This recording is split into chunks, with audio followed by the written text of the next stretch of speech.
No, but it probably won't. We'll probably be live before we know it, and chat will be here with me. Oh no. Wow. There they are. Look the at that. streams up. Squealy Yes. never posted. Go ahead and tag those little chatfish. Here's the rumbling. I wonder how many chatfish actually went to the correct stream this time. Little chuckle fuckles. Like chatfish don't understand what the stream is.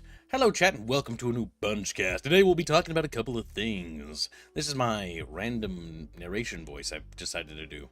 So today we're going to start off by talking about BaroTrauma 2. And it doesn't exist, and I'm sorry I lied to you. So, the other point to get to is that BaroTrauma developers have started to develop a new game that's basically just about you being on a train, going through winter and surviving basically zombie apocalypse from the looks of it. And so they're basically making a 3D game.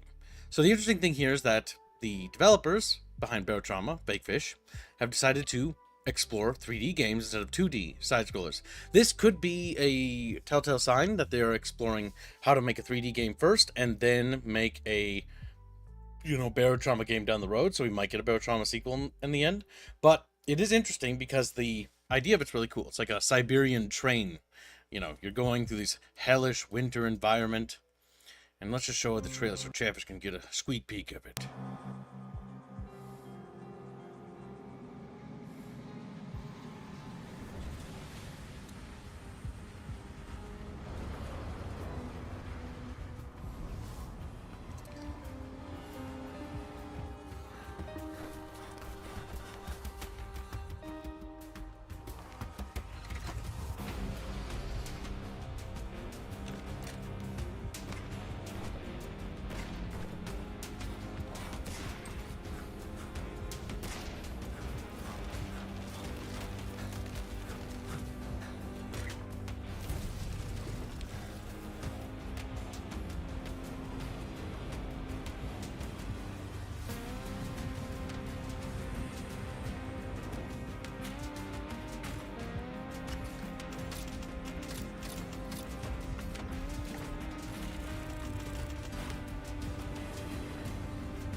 A little bit of Eldritch horror at the end.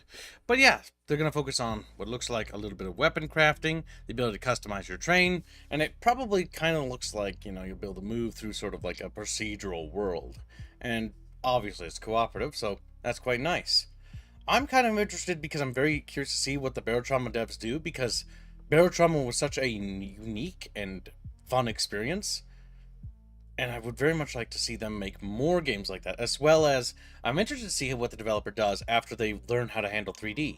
They did mention in a QA a while back that they wanted to do BaroTrauma 2, or they had an interest in making a 3D BaroTrauma, but they wouldn't know how to make the water and stuff like that work, because, pressure and all that, and flooding of rooms. But if they figure it out, they could pull it off. Go ahead. I get the feeling that they went with the train idea because there's a lot more control with what the player's doing. Yep, between objectives. A more linear experience because it's literally on rails.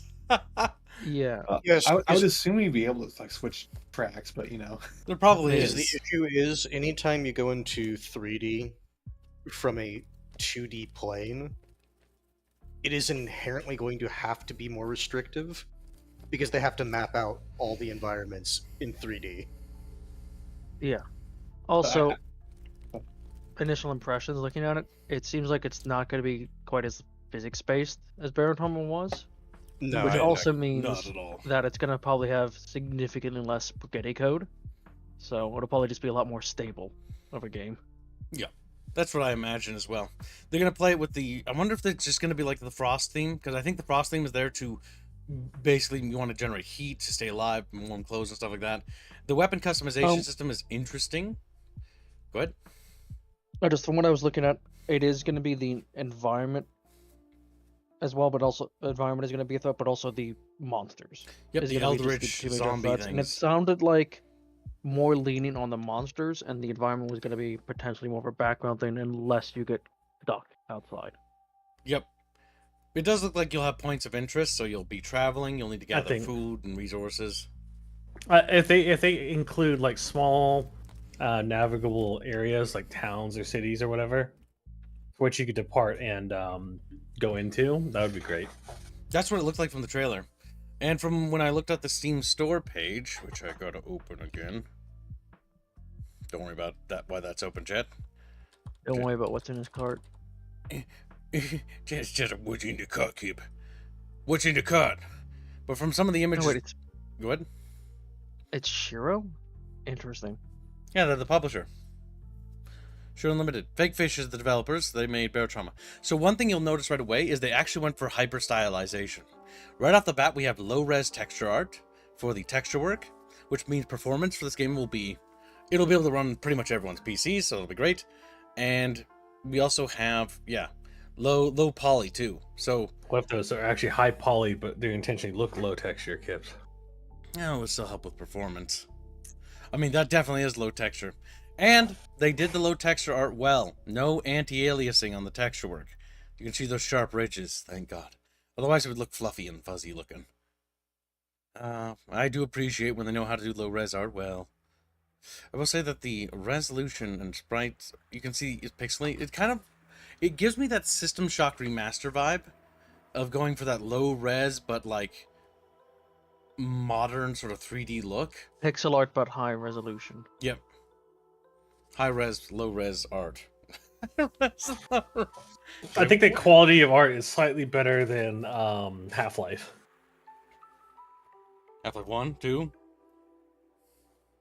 I said what I said. I said what I said. We said Half-Life, so that's the first one. Half-Life, probably, yeah. The really old game. The nice thing about the graphics too is hopefully they can hopefully they can handle higher monster counts, so we can see lots of monsters. Yeah. And yes, it does look like there'll be branching paths.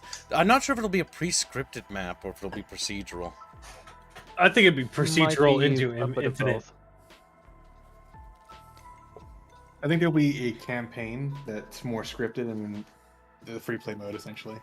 Because it does look like There you you can go, kids. stop at places. Nazi zombies on a train. That's kind of what it Is- is, but like Eldritch. I would guess it's a mixture of both, of like set areas, but then like procedural areas, and just set like layouts of things, but it could like have slight variations. Fetch me their souls. And just starts teleporting The one onto the train. final note I will say is when you shoot them, they actually react to being hit in this clip here, which I did notice earlier, and that's why I'm showing it now. So it does seem like the shots do carry kinetic impact and stagger, which is nice. It means that they're not going to be floaty. So at least they're putting some effort into the gunplay. So there'll be guns with better stopping power, if I had to guess. I'm leaving out my ire for the guns for now.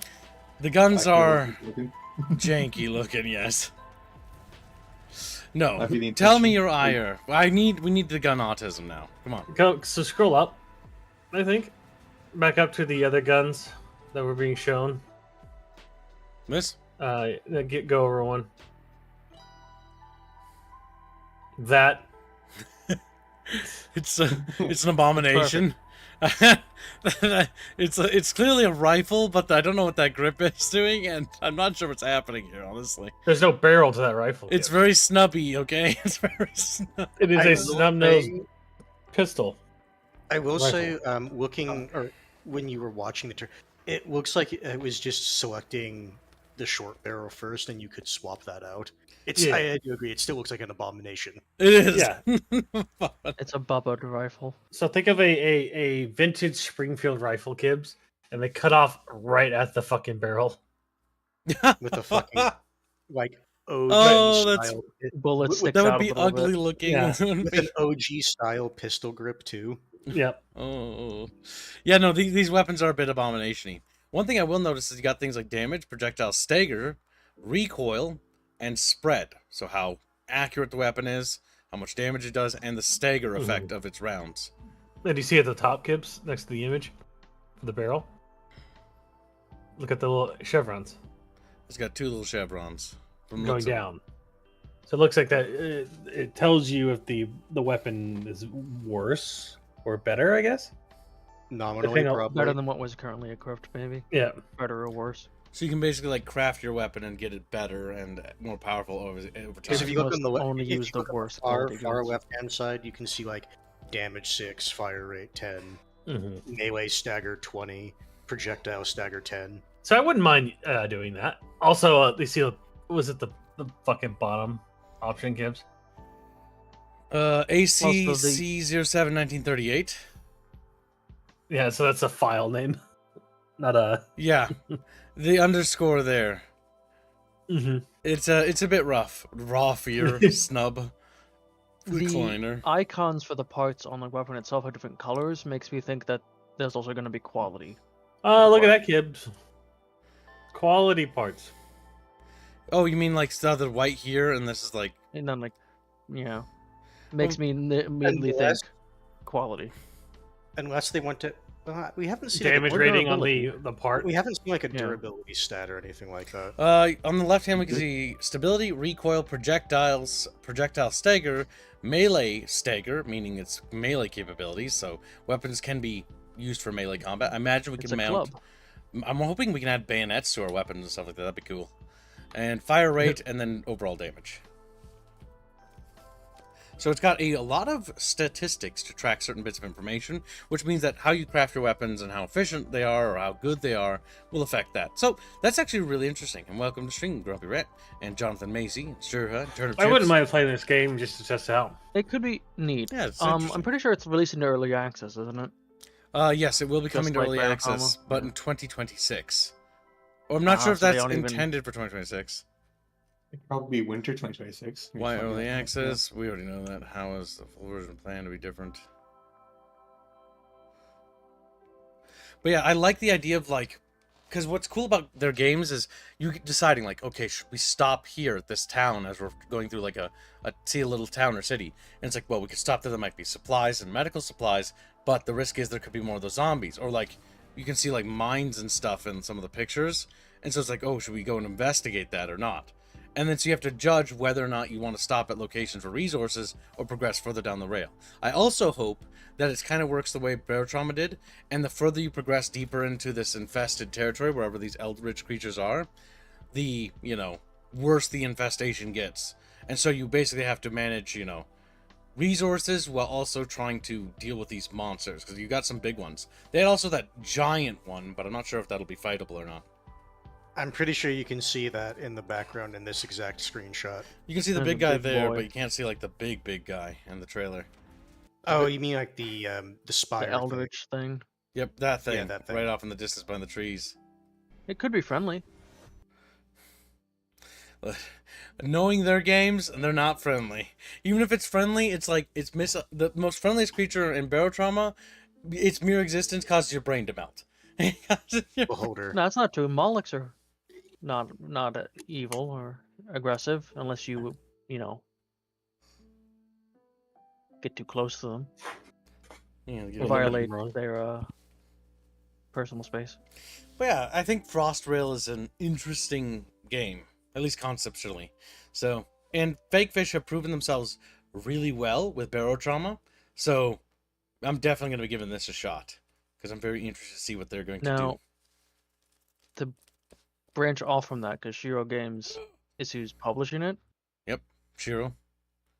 they're making a new game, Spacecraft. They're the guys who did War Tales, Northgard, Dune, Spice Wars. So some neat ideas, but kind of poor execution in some cases. In this case, they're a publisher, I will note. Yes, but that Spacecraft is their new game, and that it could be interesting. Oh. I didn't look into it too much, but like they're actually making a new game now.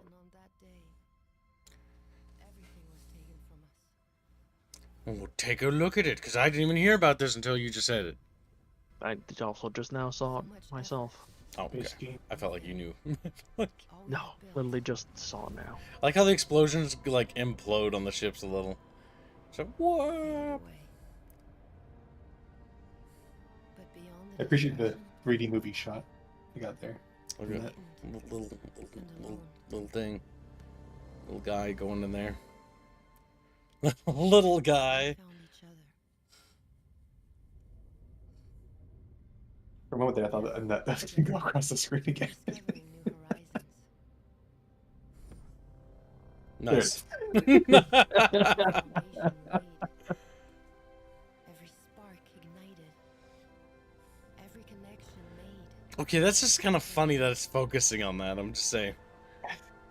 Oh no! Gonna land on someone, killing them. Would it re-enter like that? Journey led us to No, it the would Pro- burn out. no. If it was tungsten, it might. of the past. Okay. We will forge a better, Nut brighter away. He stole their nut. Not my nut. Damn, look at them No. cheeks. Just cheeks. It's just a Factorio game. This doesn't. This trailer doesn't actually tell us anything. Yeah, that doesn't tell me But- anything. It's sci-fi I mean- game. It's But I don't adventure, know. I have a soft crafting. spot for space games, so I don't know. It could be something to keep an eye on. It's got space. It says co-op, which draws my interest. It's got modules for ship making. Little But once again, rocket turret. Shiro, they have neat ideas, but poorly execute them for You most go of their into games. first person. Nice I think hairdo. it mostly is a first person game. Nice. They also Right. are a little bit woke. I know. I played Dune. Looking at it, That kind of reminded me looks of like Satisfactory. Factorial. Or I know, that's why I Satisfactory. said that. It's satisfying. Yeah. Not told Factorial you. Satisfactory. I'm thinking it's going to be like a No Man's Sky, like a more on rails version. of Yeah, that. that's kind of the vibe I'm getting. But I mean, the idea knows? of combat is more interesting because one thing that Satisfactory kind of is boring at, that's why I preferred Factorio, is the combat, right? I don't know about, I don't think that kind of game interests you, Bucky, but like it's got to have some meat to it, like a reason for doing things. Like I need a little bit of threat. I need like monsters or something to be trying to get me or something. The heretical nerd wants to send you a space. Oh, that makes sense, Kips. That's Yeah, why you chapters like can the send- J.J. Abrams version of Star Trek. That you can send me stuff, yes. If you would like us to look at something, you can send it to me at my Kibbs account on Discord. Or you can send it to Squealy or Hands or Dem as well. Always send to hands, by the way. Even when you send to Kib, send to hands. That's interesting. We'll have to take a look at that. But that is one of those games where we'll have to see how they do because we don't even have gameplay. Yeah, it's just cinematic. So Yeah. that's And, just one that just came out of the blue. Oh, what do you think about their ship designs, Kips? I think the ships they're not terrible. Like it's got I an think it was fine. generic. it's got an interesting they are visual. a little. But the one thing that I was going to say before we talk about the artistic direction is you can see the interior cockpit here. So it's kind of reminds me of that game that we played. What was it called? Starfield. That's what it reminded me of, actually.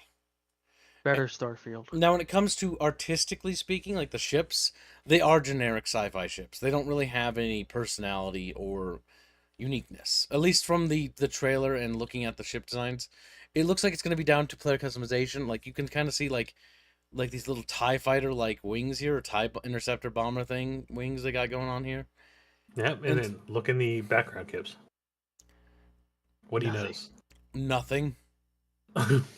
That does concern me. Like, is it just gonna be vast emptiness and nothing to do? Because that's important. The idea of being able to go seamlessly inside the interiors of ships and buildings and stuff is really cool. But with Shiro's legacy of being kind of woke at times, makes me Bit woke. question whether or not they'll have any meat when it comes to story. Right? You can see a space station, planetoid bodies to go to.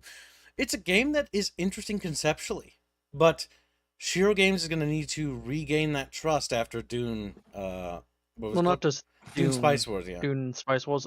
The other big flagship was Northgard, and that's just massively ridden with DLC and power creep.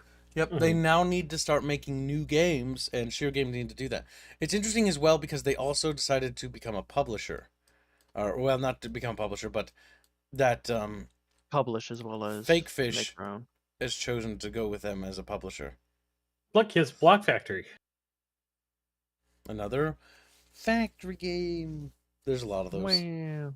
But yeah, these two things I'm kind of interested in. So they are trying to branch out, it looks like, and start making more games. I think these two titles are the most interesting. 2025, we can expect to see this from the looks of it. At least that's what the date says. And we got a while to wait for Frostrail. The one thing they have going for them is somehow, I don't know how, but Fakefish decided to pick them as a publisher, which is interesting. Because what was BaroTrauma published under? Daedalic. Daedalic. I wonder why they switched publishers. Better publisher deal, maybe? Maybe just the contract with Daedalic was up. Who knows? It was probably that. Because look, Kim, scroll down. Oh. Welcome. I saw the word golem. What? Yeah, scroll up a little bit, I think. They're What not. did Probably you just need search game? for it. Oh no! Okay, maybe they made the right move. Maybe they made the right move. Maybe they made the right. They saw Gollum published under there. Yield, follow Rome. They don't have a Are you whole saying lot. you didn't like Gollum won the argument? It's actually a big shame that this developed publisher lost Fakefish, because as far as the upcoming titles, like none of them jump out to me as like smash I hits. think that's the issue with that company, is that it's all generic garbage. They just publish whatever. I think they publish safe games, slop games. Games that'll turn a profit on release, but nothing that's gonna really jump out. Yeah, and be nothing remembered. pushing anything. Nothing with Didn't huge Daedalic investment. get axed/killed by Microsoft? That's Jonathan. Is it? Because they have upcoming games, so what does that mean? They might be. Maybe They might have gotten purchased by Microsoft and then Fakefish jumped ship, if that's the case. But I don't know, because Daedalic does have upcoming titles that are slated for 2025. Some even unannounced, as well as 2026. So they're still acting as a publisher, though they might be underneath the umbrella of Microsoft now. Maybe. I don't think so. like I didn't Daedalic's hear not about that bad, or was not that bad. Yeah. It's a German company. Let's see. It's a subsidiary now. German, right there. That's Yeah. bad enough. Das Germans just In June 2023, Daedalic shuttered its development division, affecting 25 of its more than 90 employees. The closure came as a result of a poor reception of the performance of the studio's final internally developed game, The Lord of the Rings Gollum. Oh no! So they've been in publishers ever since, and that was their flagship title for the publisher. So they were bought by Developer. Nacon SA, a French video game publisher. And they've also published Hidden Deep. Yeah, so that fuck up was so colossal that it basically torpedoed them. Good. That explains why Fakefish probably wanted to jump ship to greener pastures, to a better publisher. Hence why they chose Shiro. Shiro, while they don't put out a lot, they usually put out things of decent quality, if nothing else. Regardless of what you think of their products, they usually have a certain level of polish to them. And so they went Their under games Shiro. also at least have a nice artistic style to them, usually. That's true. Aesthetically. And BaroTrauma, the BaroTrauma Fakefish devs, I think could fit underneath Shiro. Mhm. They align They could that fit way in there pretty artistically. well. You know, other than BaroTrauma, I don't see any game that I recognize Under Shiro? under Daedalic. Daedalic. Oh, Daedalic, Didn't they yeah. do Deponia? Because I remember seeing that in an upcoming Deponia's one that I recognize the name of because it's a news. It's a point and click. It's one kind of the a few long point and going clicks in the one. moderns. Yeah. Yeah. Where the fuck is Deponia? It was an upcoming, I believe. Yeah, because it doesn't have anything on here. for Okay, that. well, then they were just doing the upcoming one. They weren't the original. Actually, hold on. They're just a publisher as far as I'm aware. Let's see, Deponia, The Complete Journey. Oh no, this is developed by them. The Complete They Journey. made Deponia. Yeah, they were the developers of the original Deponia. So they made a point and click adventure game, and then they tried their hand at a sort of stealth game with Gollum, and then that fucking blew up in their face. Well, maybe I'm just not seeing it in their fucking They're- Wikipedia it's entry. older. Deponia, the game series. No, this only goes back to 2020. Sorry, 2013. Yep. So. If you go to new releases, near the top, Deponia was, or wasn't it? Or no, sorry, top sellers. Top sellers because the publisher's top selling. Oh, there you go. products. 2014, Deponia the Puzzle. Deponia the Complete Journey. So yeah, that's probably what happened. Is Deponia that Doomsday was in is 2016. it, okay? So the list is incomplete on the games published. Huh? I wonder who Well, published they it. Though. made these ones. They weren't. Well, I guess they also published it, but yeah. Yeah, Daedalic Entertainment published. Huh. Weird. Poor Daedalic. They were just a little point-and-click adventure game, publishing these games here and there, and then Then they made Golem. they made Gollum, and they published fucking BaroTrauma, which probably saw some decent royalties or whatever cut of the pie they got out of that. And He that's says gone. Eratus is better, much better than Darkest Darkest Dungeon. Eh. I like the I'm aesthetic not. of Darkest Dungeon better. I wouldn't fucking agree to that whatsoever. Mechanically, they're pretty similar, but I'm gonna still probably disagree. Darkest Dungeon's entire popularity is based off of the vibe it gives off and the fucking storytelling. Yes, Yes. Eratus I mean, felt kind of lame. It looks kind of You're a necromancer, generic. basically. Yeah. Developed by Unfrozen, published by Daedalic Entertainment. I've seen this, and then I remember seeing this come out, and then I remember never seeing it again. And it was in an early access, I'm pretty sure, because I got it, and then played it a bit, and then just never came back to it because it just was meh. Artistically, it's not terrible, like visually. It's got some decent colors. But Oh, okay, no. this I've is not seen my this cup of game. tea. I've seen this game played. It's literally the evil necromancer at the end of the campaign comes back and he wants revenge. That's literally it. Yep. Gotcha. are you the necromancer or are you the? You're the necromancer. You are the necromancer who is defeated. That's conceptually novel. I like that. Beat the bad guys. The guy that's undead didn't die? Just whoa, eyes pop out of the little fucking sockets. Oh, Inculati. That was a cute little aesthetic game, but Now that we've talked about Frostveil and Feckfish as well as Daedalic and Shiro Games, and we learned about a space game that I haven't even heard of that we're going to check out later, we're now going to talk about the next thing that I brought for today. The next thing I brought was Age of Empires 2. Now, part of me feels tired of this, honestly, or tired of Age of Empires, but at the same time, the reason why I bring it up is because things like Tempest Rising and other RTSs, it's just one of those things where there's clearly a demand in the market for this stuff because people still want RTSs, but like the only ones that are really doing well are kind of the old ones that were really good, and they're getting like old like content again, or they're getting mods or whatever. And it's really a shame because nobody seems to want to fill this market or touch this market because it's so dangerous to get into, because many companies have tried with active aggression and other games, but it just seems like this kind of like particular genre is just too scary for developers to appeal to right now. And the only ones who are brave enough to do it are Microsoft because they have the budget and they have the finances. They can literally afford to do it. Yep, because they experimented with Age of Empires 3 Definitive, and they're pulling support for that because the 3 Definitive just didn't do very well. They pulled support for Age of Empires 1 Definitive, and they're consolidating a lot of the resources on Age of Empires 2 Definitive and Age of Empires 4. And that seems to be getting all the development stuff. But interestingly, Age of Empires 4 honestly doesn't get that much support content-wise. Age of Empires 2 Definitive eclipses it in terms of how much stuff it gets. It got a Wrath of Sparta campaign not long ago, and now it's getting a Three Kingdoms expansion that's basically going to have more missions and campaigns and factions for the Three Kingdoms and expanding that sort of stuff for more content.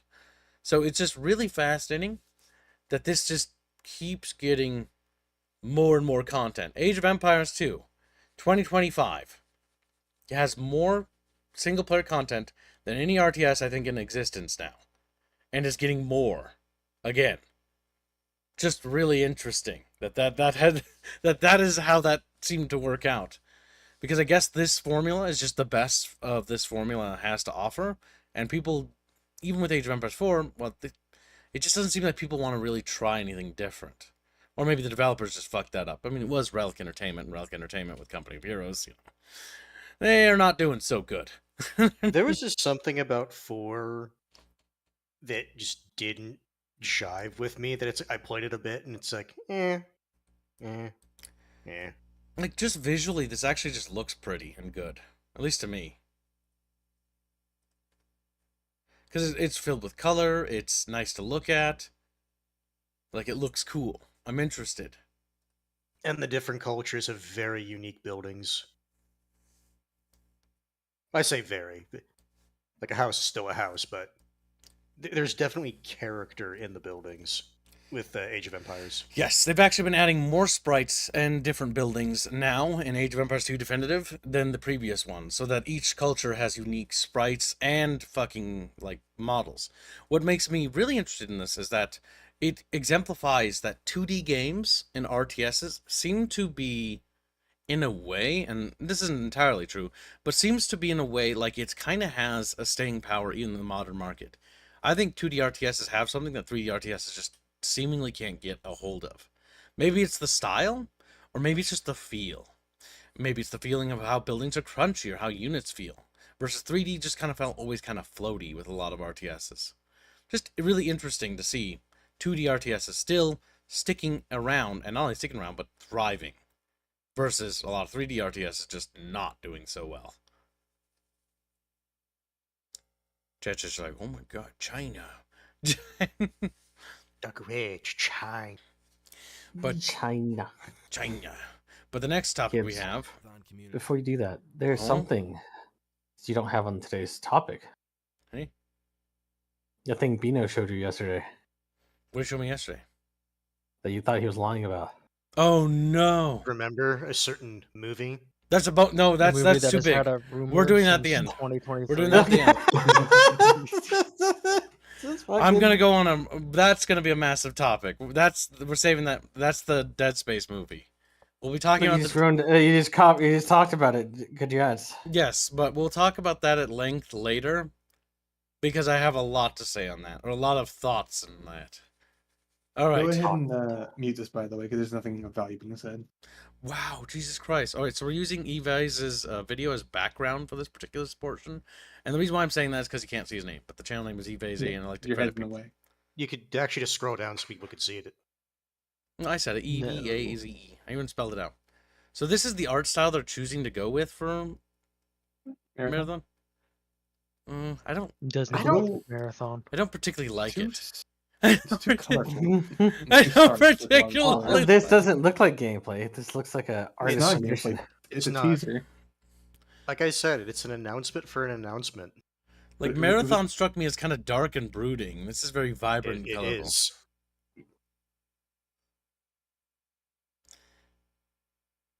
How likely do you think they're just going to be using the name and not be related to the actual gameplay? What's it? They might have like references to like Durandal and the other AI, or who the They fuck literally knows? had that in Destiny. References to Marathon stuff. Speaking Is that of like a dog? disappointment skips, No, the pussycat. after this one, we should probably bring up a Titanfall 3 as well. Oh no. Put that in the It's still chat. just been many rumors. So did the and cat stuff. shoot him or something? No. This doesn't really look like Marathon to me. It's It looks like a paintball gun. What does the Why- cat why have they- to do with Marathon? What the No, fuck no, is no, this? no. What this looks like to me is like, okay, so we have this old IP, right? Well, what do the young kids or what are they interested in? And this is them trying to like get a completely different energy to how the original felt. That's what it looks like to me. Okay, it's not the struggle of humanity anymore. It's some random fucking robot getting blasted with paintball bullets. Yeah, like, it doesn't really... Like, okay, so from my understanding, Marathon is like, humanity was under control of AIs that were fighting some sort of war, right? And humans were being used as kind of like shock troops, sort of. No, Different group. The thing is, I'm not that familiar with the Marathon universe. I know that there's different AI, and not only different AI, different species that are all kind of beefing with each other. Mm-hmm. And so certain humans are basically augmented and turned into troops for their faction. And that's one of the characters you play when you're playing like the original Marathon stuff. Is one of those augmented troops. I don't really see the connection, at least because I played a little bit of Marathon Durandal. I know the connection. What? To it, because I literally just opened up the page and they actually explain what it is. So this is Tau Ceti 4, and you're coming back here after the colony disappeared without a trace, and your rival factions are hiring runners to basically scavenge resources from it. So this is the colony in the first game that was attacked. No, there you go. It's not the most And your characters are cybernetic mercenaries that each have unique abilities.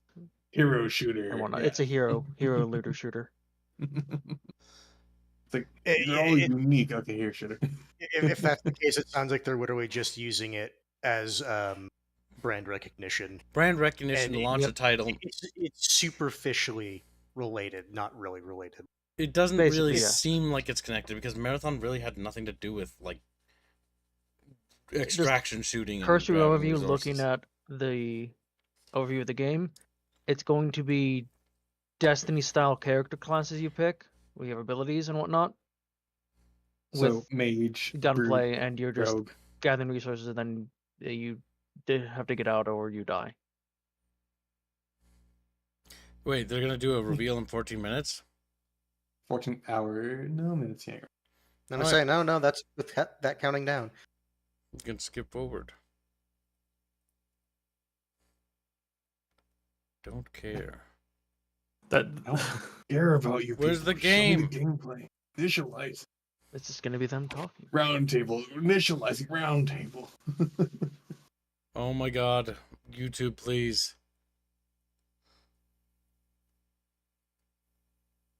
I don't. Okay, there you go. That looks like ass. It's I'm not Destiny. gonna lie, It's just when I- Destiny. yeah, That when I doesn't was look like imagining- Marathon at all. When I was not. imagining the fucking cybered up fucking What is this troops fighting each Colorful, other, like fruity this is fucking. not what I envisioned. No, it's literally Okay. people trying to just appeal to modern market. So, And looking at the Bucky wants gameplay, us a to little bit bring of the this- animations and whatnot, this is literally just Destiny. They'll even be using animations from Destiny. It's just Destiny. Yeah, but- with the Marathon logo and symbol, but means The gunplay looked identical to Destiny's. recycled animations. Great. It's just Destiny, but looter shooter. Everybody clap. Whoa. The sign says to clap, so we clap. Everyone's sorry, Jack. Totally not related. Fucking AIs going rampant and then eventually becoming effectively God. This looks Okay. Yep. retarded. Also, actually, on that note, effectively becoming God, let me bring back up the thing, because it mentioned that. Yes, there's like a subtitle on the marathon, so it just says Marathon, and the subtitle is Escape Will Make Me God. Because in the original like marathon series, your character starts to go rampant, and there's like a few outcomes, and your character like basically gets like the rarest fucking outcome where they basically become God. Because effectively, your character's a cyborg that was the cybernetics that were implanted in him were the hyper advanced shit that when it was implanted into non-sentient things created some of the most intelligent species in the Like, galaxy. what's with this rainbow coloring shit? Like, It's just what the Destiny. fuck? No, It's Kibbs, that's why I said it is meant to appeal to new audience, like modern audience, where it's like flashing colors, spinny things, shit to keep your attention. like It's just an Destiny, ADHD. but now a looter shooter, and Yeah. they needed a name to slap on it. Yeah, ADHD the oh video my game. god, I hate Because this looks nothing like what Tau I Ceti am was so gonna happy. was be This was is- supposed to be that- from what I know. I am so happy I got Kibbs to agree to Agree play to this this. fucking game. Yeah, well, you're gonna play with me. That was part of the agreement. That was not part. That was not part. That is of it. actually part of that is a subtitle. Escape will make me God. Yeah, Escape will make us Was God right there. together, Bucky. Escape will make us God together. I don't need to be God. We'll make a pantheon. No, you do. Like, I'm already a god. Help me kill a god. Can you kill a god? So This looks I mean, I so like bad. Destiny's gunplay. I thought it was fun. The thing is, So the gameplay for this game might be fun. This game could be even fun, but this isn't Marathon. It's not. It's wearing just the name as a skin Oh, that is suit. so flashy. I don't like how flashy that is. It honestly I kind of like how reminds me flashy- of. Look at their fucking Lego guns. No, that gun It is looks literally a kinda Destiny like gun. I Lego. recognize that Honestly gun. reminds me of like the Modern Prey game, where it's like the name has nothing in common with like the Pew! where Fucking- the yeah. IP originated from. What is this? It's Apex Legends. Is that what this is? Is Apex Legends? Oh my god. It literally is. Oh It my God. literally is just Apex Legends, but Destiny. I like it. I like Yeah, it. I'm trying to figure out what Yep, fucking there's the gun that 3 is. weapons you get when you in It's just Destiny. And then the crates are Apex Legends. So Yeah. you're gonna have 2 weapons. I'm gonna just make a wild guess here. You're gonna have a normal weapon, a energy weapon, and then a power weapon, or a heavy weapon, I should say, Heavy weapon, correct? Yeah, good. because that's what it's called in Destiny. I mean, the big Isn't thing it- is, like, this game could be Power- fun, but, like, it isn't marathon. Like, that's my problem. It's not. This it's just this uses is the not name, a yeah. marathon game. Well, kids, you don't like it, don't play it. I Well, appreciate guess the what? fucking, You Starfield shopping they got going are on gonna now. make me play it. I am. Yeah, see? Apex So Destiny. Yeah, it doesn't matter it's if just- I don't like it. It doesn't matter. It is just Apex Destiny. Frederick. That gun makes me want to kill. No, I can't say that on YouTube. That gun makes me angry. That gun also makes me angry. Hold They're on, all it's- squares. They're all It's the square Starfield guns. shotgun, kid. They're It's all great. square guns. God, No, that's the marathon. Is this aesthetic, just don't you know? PvP? Boxy. I'm not. Yeah, it's I an don't. extraction shooter. What extraction should be PVE, not PvP? No. Some are PvP, kid. No, they're the big ones. Well, it's an extraction shooter battle royale, I guess we should say. Battle. Yes. Ah, Yes. Real- Battle Where royals basically are the entire so Okay, like so that class there, decrepit that's now. the what's it called? That's the Titan class with the shield. Oh my god, I want to keep. I like that guy's helmet though. That guy looked kind of cool. That's like I the don't only see cool why they're looking not dude. even going to reference the original design for this. That is the for original this design. version. That No, guy, the original that guy design's you saw. Boxy. No, Yeah. no, that's not his helmet, Kibbs. Uh, That's not what his Kibbs. helmet looks like at all. Can you show me that one gun he was using earlier? The semi-automatic. That's a Lego gun, right there. That's a Lego gun, yeah. Is That this- one, yeah. I want to see it like a side view of it. Okay. So pause it whenever. There. Yeah, right there. Okay. So It looks like a square. I'm. Looks like a square. It looks like an LMG, kind of. So here, I will give you an example of one of the things. Open up OBS or Discord. Oh, like a Destiny gun, you mean? Oh my god, it's the same gun. No, that It's one a- has rounded stuff. It's principally the Okay. same gun though. So you had that examples. So And it is here's the the Midas here's the multi-tool. here's the actual example I'm going to give you. Scroll down a little bit more. Yeah, that was the guy I saw Squealy. No, that's not his helmet. at There you all. go. No, there is one. There was Squealy. You weren't paying attention. I'm kidding. Don't you say I'm down pay attention and not saying I didn't see it. Shush. Kibbs. What the fuck is this? So there's our Destiny weapons, but if you go to mine, look at it. Those are Nerf guns. Yeah, Destiny weapons. They're just Nerf guns. They made Nerf guns. As they charge into battle, nerf or nothing. And yes, there is a character model in this game that has that helmet, by the way, Squealy. I didn't see him. Can you try and find him then? Well, you can notice him when he appears on screen. I don't know if he appears in this section, but I did see him earlier. That's the helmet I saw. so I thoroughly dislike Bungie now. This is awful. No, you only do it now. I don't think anyone that worked on Marathon or anything like that is there anymore. or That guy right hasn't there for a has the long helmet. time. See it? Looks Squealy. It's all blurry. His armor isn't the same, but the helmet is. He's got the It's similar. Titan visor. shoulder pads from Destiny. Yeah. Yeah, it's close. It's close. Okay. He's not wearing like the body outfit of the marathon guy, but he has the profile of the helmet. So they're using superficial stuff. I think that one's just a rope. So that character on the ground looks like an armor style that the hunter has. Mm-hmm. I hate this. I hate This this. I guy's hate a this. Titan. Damn, Blake. People who worked on the original Marathon probably died of old age. Probably. Some of them. Probably, Some of actually. Some of them actually probably are dead. We're getting to a point in gaming where a lot of the people who first started making video games are dying. Don't you love the little boxy skull that appears when he killed someone No, on the crosshair? I don't. But I'm very thankful that you asked. That's an Apex Legends thing. I hate it. No, like I said, this is them copying Apex Legends and just slapping Destiny. Look at mechanics that into little it. thing, Gibbs. He pulls the fucking handle back, the charging handle, and then it folds in. And they have blue blood so that they don't get fucking in trouble. With China. Yep. China. That I want animation this is from Destiny.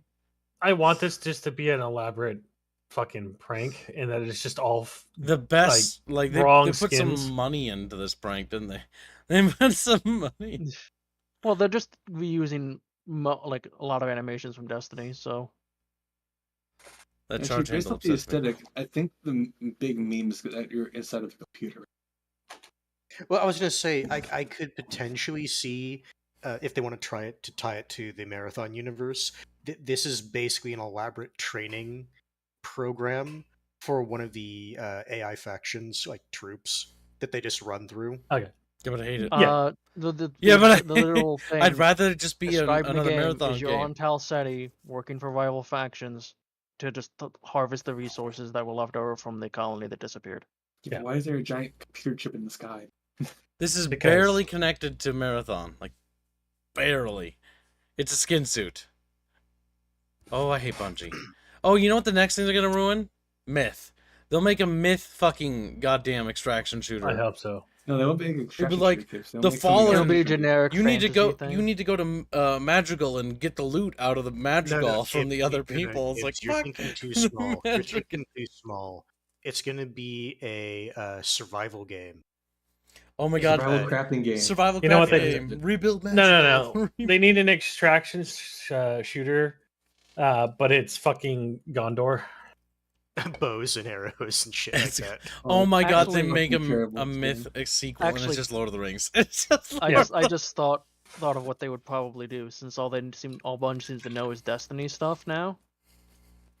It's going to be Myth, like they're gonna call it Myth, and it's gonna be exploring the origin of the what are they called? Elixni bug people in from the Destiny universe. The Elixni are in Myth? What?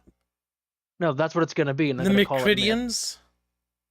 No, that's what I'm saying. That's what they're gonna do. They're gonna release a Myth game, and it's just gonna be that faction's past stuff. They'll be like, actually, this planet was actually just where the Elixni are from, and the Micridians were actually just Elixni. It's like, oh my No, god. it's not gonna have anything to actually do with Myth. Yeah, games. no, Like how this has nothing to do with Marathon.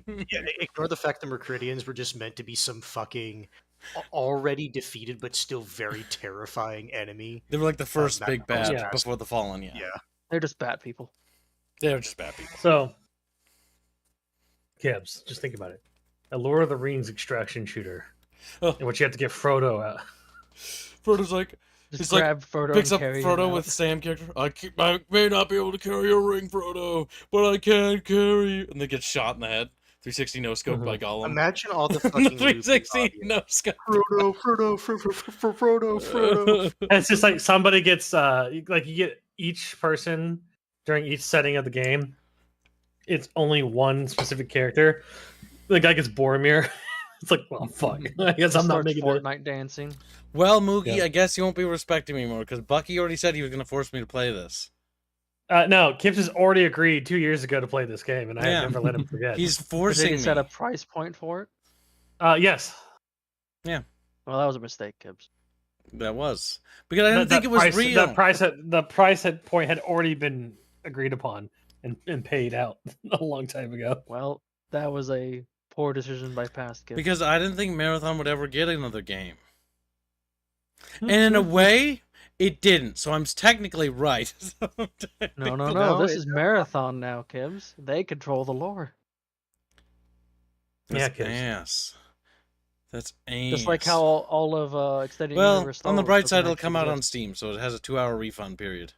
A Minecraft extraction shooter that already exists. Yeah, Oh, there already is Minecraft. Yeah, that Battle already Royale. exists. Hunger Games.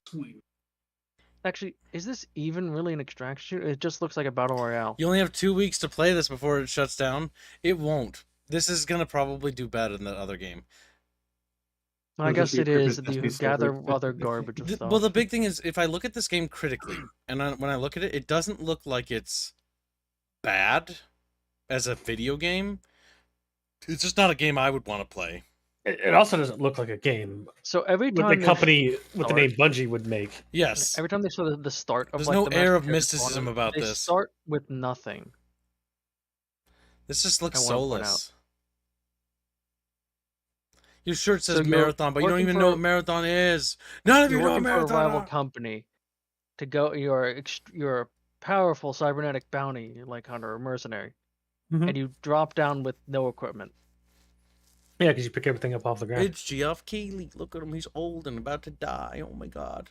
I remember when he looked young. I can almost guarantee you, a lot of this game's mechanics are, well, why do we have this? Oh, because this game has it. There's nothing original about it. Like that. Because the genre expects you to have it. Look at the punk-looking girl character on the front. Like she's just super punk and cyberpunky. Like they don't know what marathon is. She's got a cybernetic arm. So I want to point out. You need a waifu to sell the game. So I want to point out that the cyber up soldiers. I hate this. In the marathon setting, we're supposed to like look a certain way because that was just the most efficient way to make soldiers. There wasn't much of the it was literally, no, we are going to pump out the most efficient killing machines that we can. That's what it was supposed to be. Well, the cyborgs were literally just dead people that they then slapped cybernetic components into, bring them back. I'm gonna make them go fight. This looks stupid. New Bungie actively hates old Bungie. That's probably fair. Yep, because that's actually true, because the legacy of old Bungie, they're constantly held to the legacy of old Bungie, and so they despise the old legacy. They despise Halo, they despise Myth, they despise Marathon, because these three things are some of the best things that Bungie's known for, and that's just not okay. What is that in that little table to his right? I hate that they use that symbol. It just kind of it's a little box. It's a little what box. Is that box? That's probably a set piece for the game. Yeah, it's probably just a little model made. Look at those coats, kids. Wait, is this a story? Look at the marathon. Those look so bad. And then they marathoned all over the place. Is this like the actual story trailer?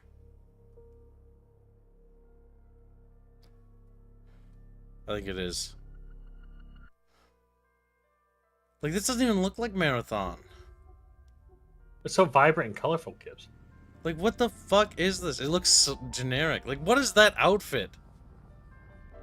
The drip, Gibbs. The drip. It's supposed to be Tau Ceti. Which they would have gotten to after, what, a couple centuries? And everything's still all colorful and pretty? Fucking big old floofy jackets. I hate this. I hate how they look. I hate that truck. I hate the art direction. What is this? This is not Marathon. You didn't even look at the art.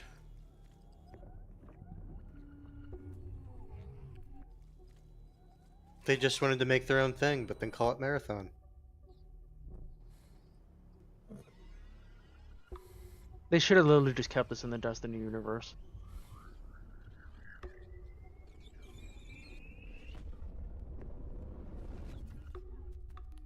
Yeah, Destiny's just a dead IP. No one cares about that. None of what they're showing has anything to do with Marathon or its setting. This is just artsy fartsy. Look right here. The AI is designing the human body. The AI is using AI silkworms to weave it. Yeah. Fucking. So you're not even a human. You're just literally a machine.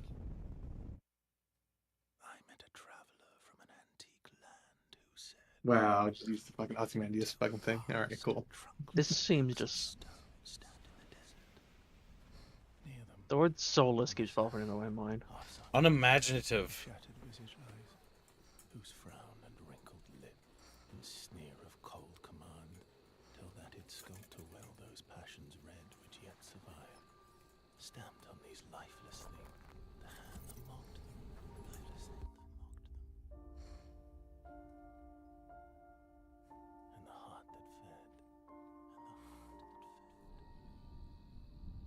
Just make something else up. Don't call it marathon. It isn't. The fuck are these goofy ass fucking goobers?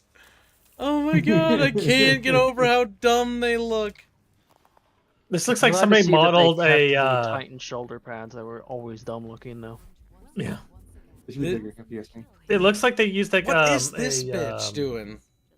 a tracking suit, whatever the fucking 3D modeling suit is, and it's had people doing random motions in it. They sell waifu kits, you know that. Mind if we skip the formalities this time? Big contract waiting down there. Understood. Let's proceed with your. Oh, Are you familiar with this item? That's my lucky charm. Yeah. Supposed to be my lucky charm.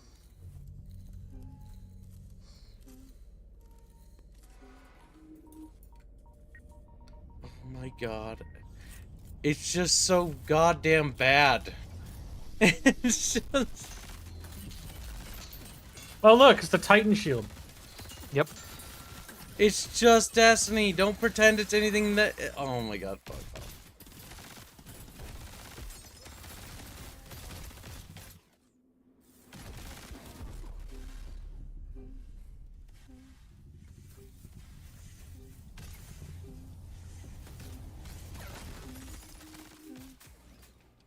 Can you identify her? Yeah, that's my mom. Now, consider this. You have a mom? I thought you were made. As this child.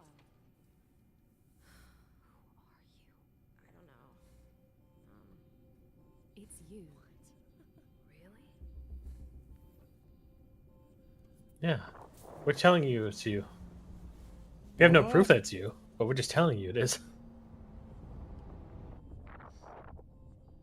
That's who you were before we made you an abomination. Floating rocks. Hey, what's that you're always tune into? Worth anything? I don't know. We gotta recognize the VA. It speaks to me. Let me I look. fucking hate it. Yeah, go ahead.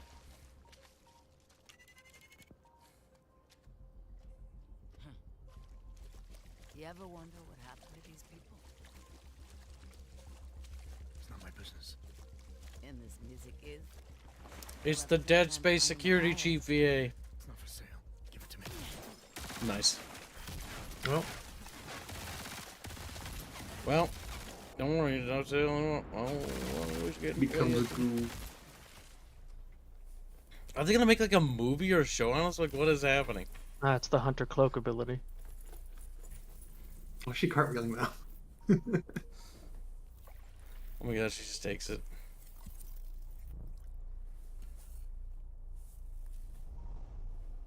Don't hesitate, just shoot.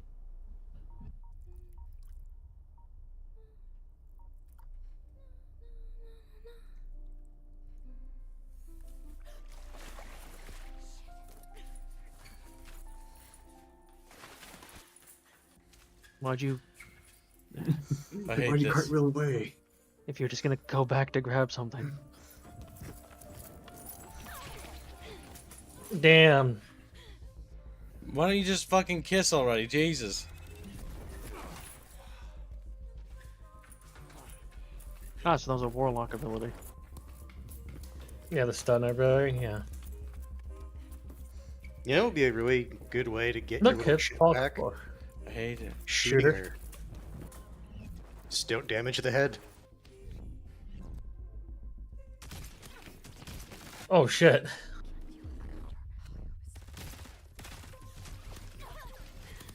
And then he's gonna save her.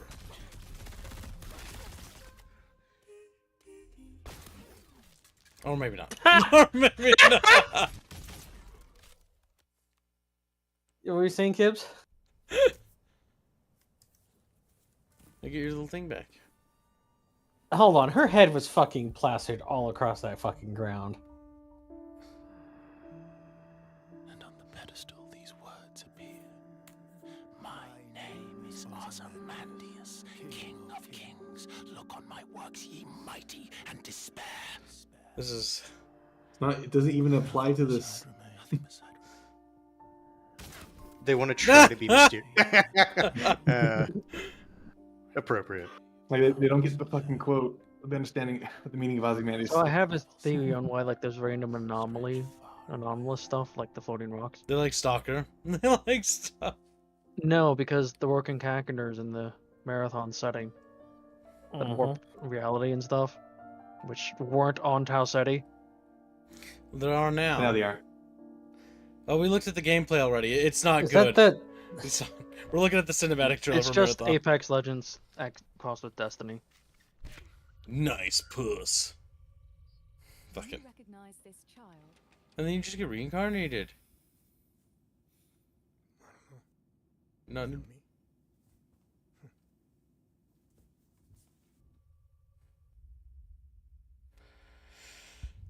That was dumb. So it's telling the players you don't matter because we have infinite amount of people that are gonna come replace you.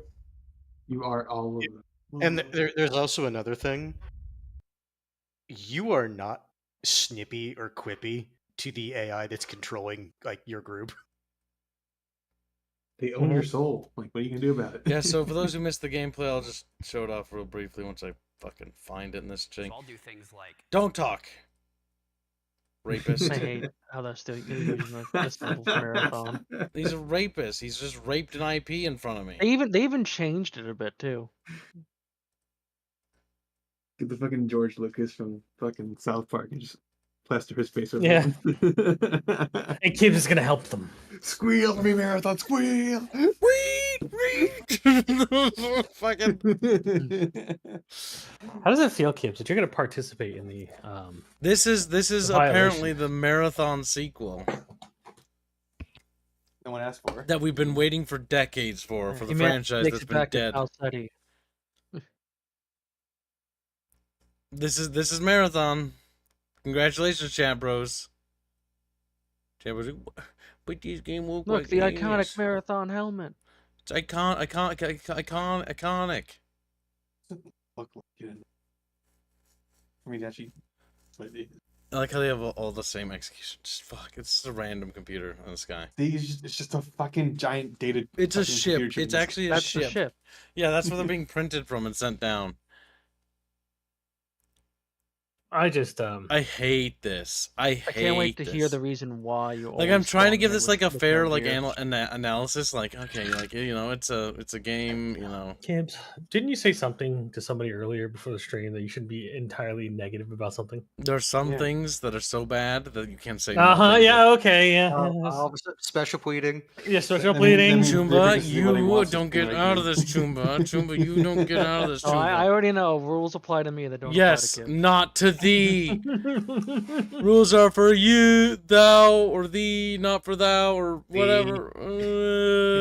I specifically read. Actually, isn't that heal animation from Apex? Yes. Because like literally. I just hate that they run with rainbows. What are you talking about, Kibs? I don't want to look at this shit anymore. All right. No. You need to look.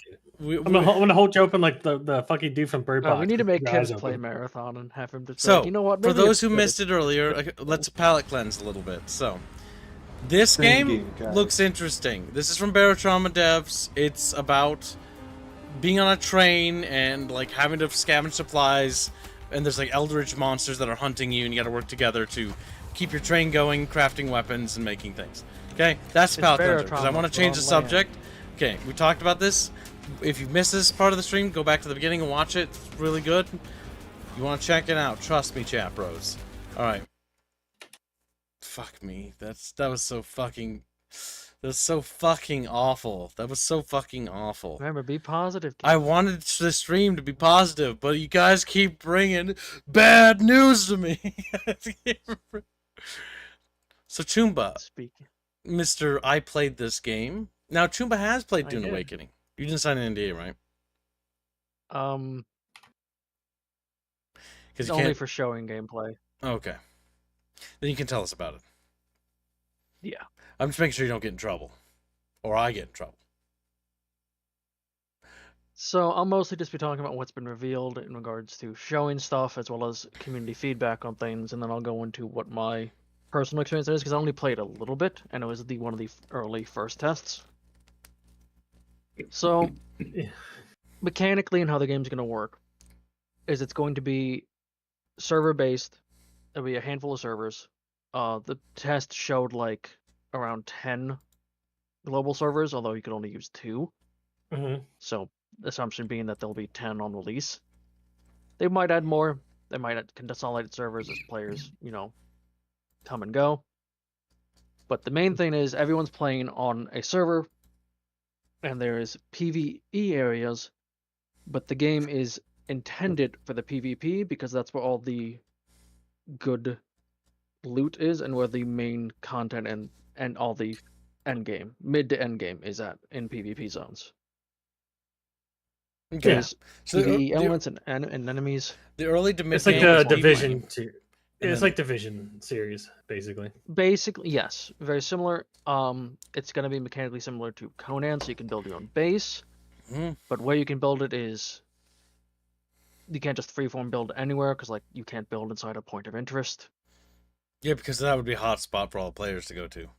Yes. Not only that, it would be really dickish if you could just wall off a lock major off. point of interest. Yeah, points. Yes, of like you could do in Conan. Rust.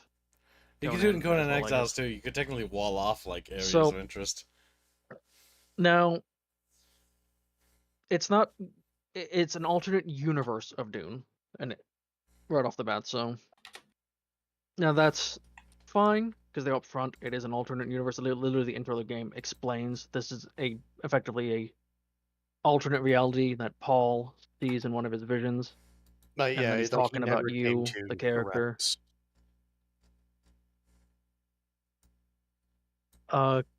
Gameplay wise, you are gonna have abilities and stuff, but it does seem kind of like you can pick and choose from classes. It's not so much, from what I could see in the initial test, it wasn't a set. You pick this and you're just that forever. There's shields with melee combat and different types of melee combat. Melee combat did feel very clunky, and from everything I've seen in recent gameplay footage, it looks like that's going to be just the norm. So range combat is the more polished. Range part. combat felt better, but it was still a bit clunky in the test. But that can be polished easier. The melee combat will just be clunky with how it's going to work because it kind of locks you in place a little bit when you're fighting. And somebody could just sidestep you or evade.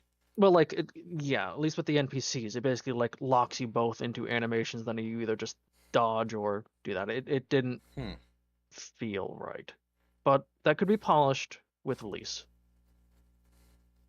Now, on to so it could be interesting. My main concern is that it is going to be forced playing with just public. I have not seen anything on the ability to switch servers once you make a character. So you're just stuck, that character's always stuck on that server, from what I've been seeing. Entirely possible later down the line they'll do something, but the way these devs have been, it'll probably be something to pay money for. Now, initial impressions of the game, and there is definitely woke elements to it. One of the first things you get a character customization is Vitiligo slider and options. Every game should have that. Yeah, and just other slight elements, but it's not, at least from my experience, it's not in your face constant with it. It's just, it is there.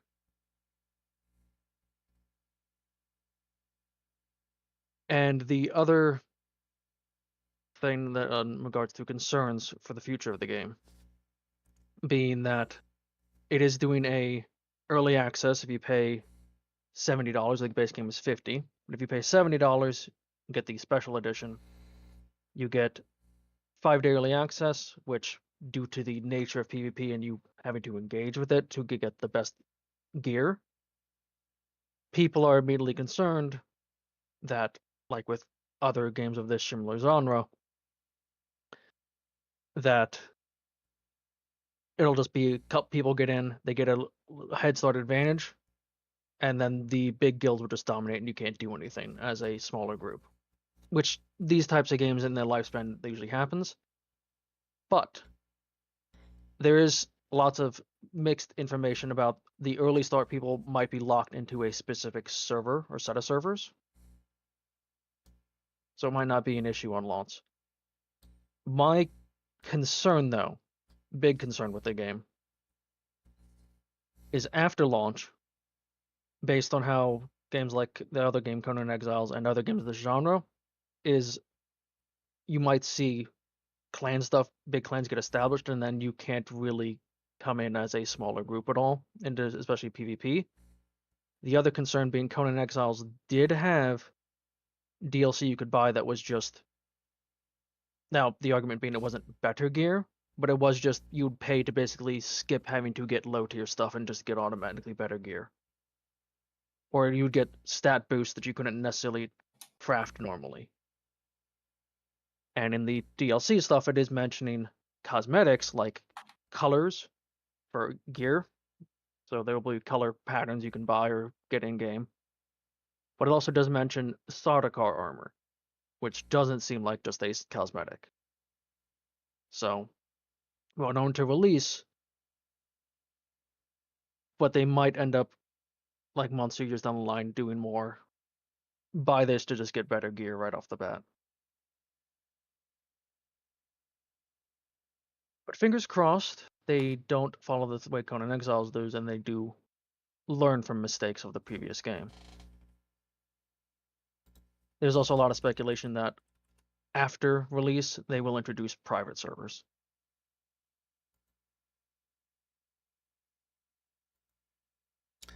It might. We'll have to wait and see. But unless they haven't Speculation from the community that'll be what unless they do, haven't explicitly announced it, we'll have to wait and see. I've seen one or two things from them basically saying like, not saying definitively, no, we're never going to do that, but basically saying like, no, it won't be there on release, is what it was always phrased as. So, the Conan Exiles started off as single player. Conan Exiles is doing what people speculate the opposite this game is. Conan started off single player and then went to online servers. This is going to start online servers and then eventually have single player, is what people are expecting and seems to be the general opinion of the community of the game's direction.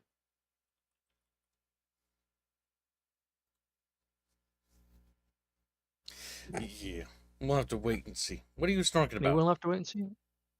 Snorkel pants. Look at the stream room. Don't show. Don't look at it. Oh, okay. He's very proud of it. Don't show it on stream if you look at it. Why is it stream? I can't dock their pay, but if I could, I would.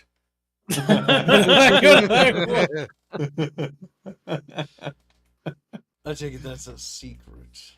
Don't worry about a chance. Now, I hate that. I will address this because there was some feedback on the concern on the PvP having the best stuff. It is apparently going to be possible to trade for higher tier equipment and resources, but that just means if you don't want to go into PvP, you just want to solely PvE, you're going to have to rely on either being in a big clan and getting the resources or trading with someone. This is a multiplayer game, so I would expect you to pretty much, like if you're buying this game, you should be buying for multiplayer reasons. It's not single player. Yes, this is not meant to be a. It was never PvP, advertised. like solo. It was never advertised as single player. So the big thing is that this is the kind of game that if you're interested in a chat, you're gonna want to pick up a few friends to explore this game when it comes out. We're gonna be checking it out on our channel as well because we're curious about it. Hopefully, it's not shit, but it's Funcom. My main hope. Funcom has a tendency to make mediocre things. This is true, but this is something we're gonna take a look at, and we're gonna give it a look and see how it is. I think private servers, whenever they do, because it does seem like they probably will, based on their responses to the questions and the general feedback from the community. It's just a matter of when. These things usually get private servers. They might not want to do it in the initial launch. That'll solve a lot of concerns. Yep. That I personally have with it. Because the big thing is PvP is one of those things, and like griefing is something that is a legitimate grievance to have, especially because you can build bases, right? And because this is a base building game where we can play as a community, we can play together and we can build stuff, presumably, right? That's the idea, but we'll have to wait and see when it comes out, and it's going to be coming out relatively soon, this month, in fact. Like 5 weeks, 4 Oh, weeks, this is something this like is that. this month? the I thought it was this month. No, it's May. Oh, it's May. it says May 20th right there, Gibbs. It's on the thing. 5-day here. early access. Oh yeah, May 20th. So my question is: this is the universe where Paul Atreides died? No, this is an entirely alternate universe. Yeah. They, if I Effectively, remember right, the start Just- of the game. Yes. So to really explain Dune media real quick for those who are not super familiar, the Dune books are their own thing, just like the Dune movies are. Then there are the video game settings. The video game settings have always, from the very beginning, always been drastically different. That goes back to Dune 1, like 1980 game, or 1980s, or whatever, 1990s. Then Dune 2, then Dune 2000, then Emperor Battle for Dune, being completely different, like, takes on the setting as a whole. The reason if why I is because remember right, any video game adaptations of the actual book have done horrifically. The PS2 one being one of the most. I don't remember it very well, but I remember seeing people play it, and it's atrocious. So, Good. I can actually explain what the setting differences are for this one, Mhm. and how it even is a thing. Because it's literally the intro to the game, and they've shown like snippets of it through announcements and other things. So effectively, the game starts off with an intro of Paul Atreides. I think it's during one of the jihads. Basically saying in one of it, like wondering like if there's an alternate way, and he's in one of his visions, he sees a timeline where he was never born, and basically how that unfolded, and like it does a bit of a "you're the chosen one" at that point. Basically, like he sees you there, but like the game also basically indicates you're not really the chosen one. They're just sending everybody they can down there, and then hoping one of them manages to do something. Yeah. But effectively, the setting is it's Dune between House Atreides and House Harkonnen, and a open war of assassination has been declared. They're being allowed to fight on the planet for control, and House Carino is there with the Sardaukar to make sure the spice continues to flow while the war is ongoing. Yep, very similar to the RTS with the War of Assassins there. So they're basically being allowed to fight out for control who owns it, and House Carino is just basically there to make sure that the spice doesn't get interrupted at all. And you'll end up picking sides to fight for. Like you can join houses, and that's also part of the clan system and whatnot. I don't think they should ever be allowed. We need to stop the spice from flowing. No more spice. No Let more the, spice. The Imperium of Man shall and fall. the Fremen were wiped out, basically. Well, what? they insinuate. They insinuate. Yes, you get saved by Fremen. a Fremen, but effectively They're not the majority of them were wiped out. Okay, let's explain real quickly. So in the books and in the movie adaptations, they talk about how the Fremen are kind of like wiped out or not really a threat anymore because of the sieges. But they don't really know about the sieges in this interpretation, at least as well, because I don't think that I forget his name. The guy the Emperor sent to basically go and investigate the Fremen to learn more about the sieges and their culture, to go and embed with them. Mm-hmm. I don't think that happens in this timeline. So they don't know about the sieges, and They also don't know they about the actually southern. did know about the sieges because they destroyed basically everyone that was found. Damn, Gibbs, get fucked. In this particular case, I don't think the Fremen are wiped out, considering they're in the game. Yeah, I think the There's southern stragglers, the majority of them. The only thing I can think of is the southern hemisphere. Because your mission is to try to find the last survivors of them is when you're sent down there, which goes awry immediately. Because they just can't they're as far as they can tell through thorough investigation, they're gone completely. Yeah, because they probably don't know about the other sieges. Which will be a DLC thing. Yes, the big thing is I can almost guarantee you that this is expansion of content right here.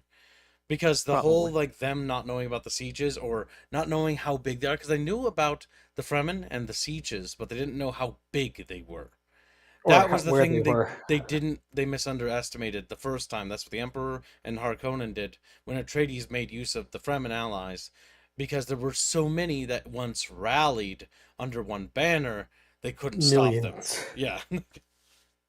That was apparently the big PvP areas are going to be, from what I was researching a bit before the stream, is going to mostly be the like big open desert areas. Yep, that's where the spice extraction takes place. That's because you imagine having a gunfight on top of one of the crawlers. And yes, you can make cool. For character customization. You can make a character from any like house basically, and you can be any house. As in, you can be a person from with Vitiligo who's from Salusa Secundus or whatever it's called. The how can you be from House X and Tylaxu? I feel like I think you could actually. That's cool. I feel like House. There's a lot of options. I feel like House Harkonnen should have all the fucking skin diseases possible. Well, it's funny because I made a character just to see how horrendous. I made a character who was like, this the abomination, solid black eyes, just like Harkonnen should look fucking terrifying. Effectively, you can make a good Dark Souls characters with it. Yeah, Liet Kynes. Because the big thing is if Liet Kynes, because if this is an alternate timeline where Paul doesn't do the things he does, then what happens to Liet Kynes? He's never even born, yeah. Because if Liet Kynes, does Liet Kynes exist? Because the reason why I'm pretty sure. That's like the big thing about them finding out about his treachery and then wiping out like vast swaths of Fremen. Well, he only knew about like a couple sieges. Well, Liet Kynes was literally the leader of the Fremen. Not quite the leader of the Fremen. He was kind of like he was fully native at that point. Liet Kynes was. Yeah, he's not really the leader of the native. That's that stupid fucking Shiro game that you played. Fucking Dune Spice Wars. I'm basing it off the book. He's not the entire leader of the Fremen. The other sieges have their own. There's not a specific leader, but they're not unified. Kind of he's a big, important figure in the Fremen society. Yes. Of the northern sieges. Right. Yeah, the northern sieges. The southern sieges are the zealots. From what I remember, the southern sieges. Because like die-hard radicals. They were more radical in the south, if I remember right, and. Liet Kynes did not know about all the sieges, and he only knew about a handful of them, and only interacted with a handful of them. But he was native born. Yes, but it doesn't mean he had access to all the sieges. He didn't know everything. That's all. That's like saying I was born in the U.S., therefore I know about I know the location of every village and resistance points. Yeah, it's like okay. Well, yeah, don't you? No. You saying you don't? So that's my point. Is that even if Liet Kynes did did discover his treachery. And the Emperor basically snuffed him out and snuffed out the sieges, because that's what they do in the books as well. But they still don't even scratch the surface, because he only knew about a handful of them. Well, in the books, they also escaped south, a lot of them. Yeah, out of desperation. The game setting implies that they didn't get the chance. Didn't Paul Atreides have to lead the way for him, because they didn't know where to go? In the book, pretty sure. It's been so long since I've read the book. It's been a while, but no, they knew how to travel. No, they knew how to travel. They didn't know where to go. Paul just. Paul gave him a direction. That's why I don't really think the sieges are wiped out. Yeah, the northern ones might be contested or destroyed, maybe, but let's be real, the south not. I think what's going to happen is that the DLC is they're going to have Dune Uprising. Yep, there's gonna be an Arrakis expansion. I'm calling it right now. Or not Arrakis. Of course not Arrakis! There's gonna be a fucking Fremen expansion. Just fucking set up Dune. My Dune. Yeah, pretty much. Because that makes sense to me, because that's so much content to just wipe them out and then not do anything with the Fremen is like... My initial grievance with the way they were presenting the story is it was coming off as just another You're a Chosen One. And I'm just sick of that story. Well, you're not a chosen one. You're just... There's a million of us that are playing yeah, you're the chosen one. That's why I especially hate it. I especially hate when the story's done that way in MMOs. That's okay. Really dumb. I can tell you what that is. That's called marketing. That's to get us interested, and for the more ADHD riddled ones of us. But Rapier, you're the champion of the horde. Oh yeah, yeah. yeah. Me and the other definitely. 500,000 people on the server. No, It's I'm like- the special one. Just like in Final Fantasy, I'm the chosen one. I'm the warrior of light. So Kibbs, here's the thing. It's like the emperor of mankind came down and was like, hey, you're gonna do it this way, how you're gonna recruit them. Every person that comes to your fucking office for recruitment, you're gonna tell them the chosen one. I'm the chosen And then when they leave, you call in the next one. Next one. And do the exact same thing. I did appreciate Chosen one 367. You may come in now. Hello, I'm Chosen 367. The fucking brash tactics recruitment style. My God, that's the best soldier I've ever seen. Yeah, or it's the Zephyr Blade. The Zephyr Blade. You're the chosen one, Duralius. Zephyr Blade. Remember she actually gave him. Well, the she Zephyr actually Blade? gave him the Zephyr Blade. Yeah, true, he did. Yeah, and he threw it into the fucking towards the told him center. to. Fucking idiot. Wow, I Fucking- can't believe you. Why would you do that? Why would you do that? Why would you do I that? can't believe you threw away the Zephyr Blade. I can't believe it. It's so sad they fucking ended that series. Yeah. Hmm. My favorite was when it was a cookie. Or like a biscuit or It was whatever. a biscuit. But yeah, the whole chosen one thing, I echo that sentiment. I understand how you feel, guys. Like I feel the same way. But I think that's more of a marketing strategy. It is. It's just I'm sick of it too. Especially- Yeah. Yeah, it's also especially like funny considering in the Dune universe. There is like a chosen one, and can't really play him because it would like we said, no, it wasn't even born. Period. Paul Atreides was not the chosen one either. No, it was one of his kids. Yeah. So. But he thought it was. That's true. Paul Atreides wasn't the chosen one, but he did. He create was the able chosen one. to, effectively manipulate fate. He did. To an Which Which the Bene goes to show Gesserit that did the not Bene like. Gesserit weren't entirely accurate. Well, no, they were. Came It's just that- before he was meant to. Yeah. It's just that the sabotage within the Bene Gesserit fucking caused it to happen sooner. Yep. You're Lena supposed to have a says, "I'm the daughter. chosen You're one." supposed to have. I am the chosen one. You know, Alex Mercer was the chosen one too. Uh-oh. He is an anti-hero. He is an It The depends best on which kind game. of hero. That's true. But in the first game, he's an anti-hero archetype. He's like a Mhm. heroic character in terms of the fact that he's stopping a far greater evil, but he's not necessarily a nice person. Not necessarily. Leto 2, the God Emperor. He's The God worm- Emperor. Worm Emperor. Worm Man. It's a ruthless- What if I Fuck the become a dumbest worm? fucking thing. It's just- I love the artwork. this is of that why rich I'll silver never face. read the books. It's Past just the the worm first with one. the human Yeah, face. no, in no. the Literally, mouth. it's just like that's why it's like I'm perfectly happy just watching the shows and the movies. And it's like, you know what? And that's it. That's how it ended. In the miniseries, Paul, children Paul were doing the shanked cover-up. a dude and yeah, became emperor. Good Became story. emperor, and he fixed everything. Yeah, just it got better. You know. Yep. It got better. And then he fell into water and died. Don't worry. Better hurry, or yeah. That said, I do find it funny in like every single interpretation. At the end, Paul always has to have this fucking massive struggle, but it's like, dude, he is basically the equivalent of like a Jedi in this setting fighting a like someone who Conventional doesn't- war. Yeah, as someone who like doesn't have the Force, he can literally see what they're about to do. This isn't a contest. He just wins. Yep. Oh yeah, when's part 2 coming out? Or has that already happened? Well, part 2's already out. Of Dune. You mean the next Dune series they're making right now? Oh, was it only a 2-part series? I thought it was the first um, movie the they did movies? 2. It was good. I liked it. The one thing I think is it should have been a trilogy because the mini series, the sci-fi original mini series of Dune was a bit better because it structured out into 3 hour-long feature-length movies versus the movie that I'm we just got, glad which The was- Paul- miniseries was very good. I'm just glad Paul decided not to get with that one ugly chick.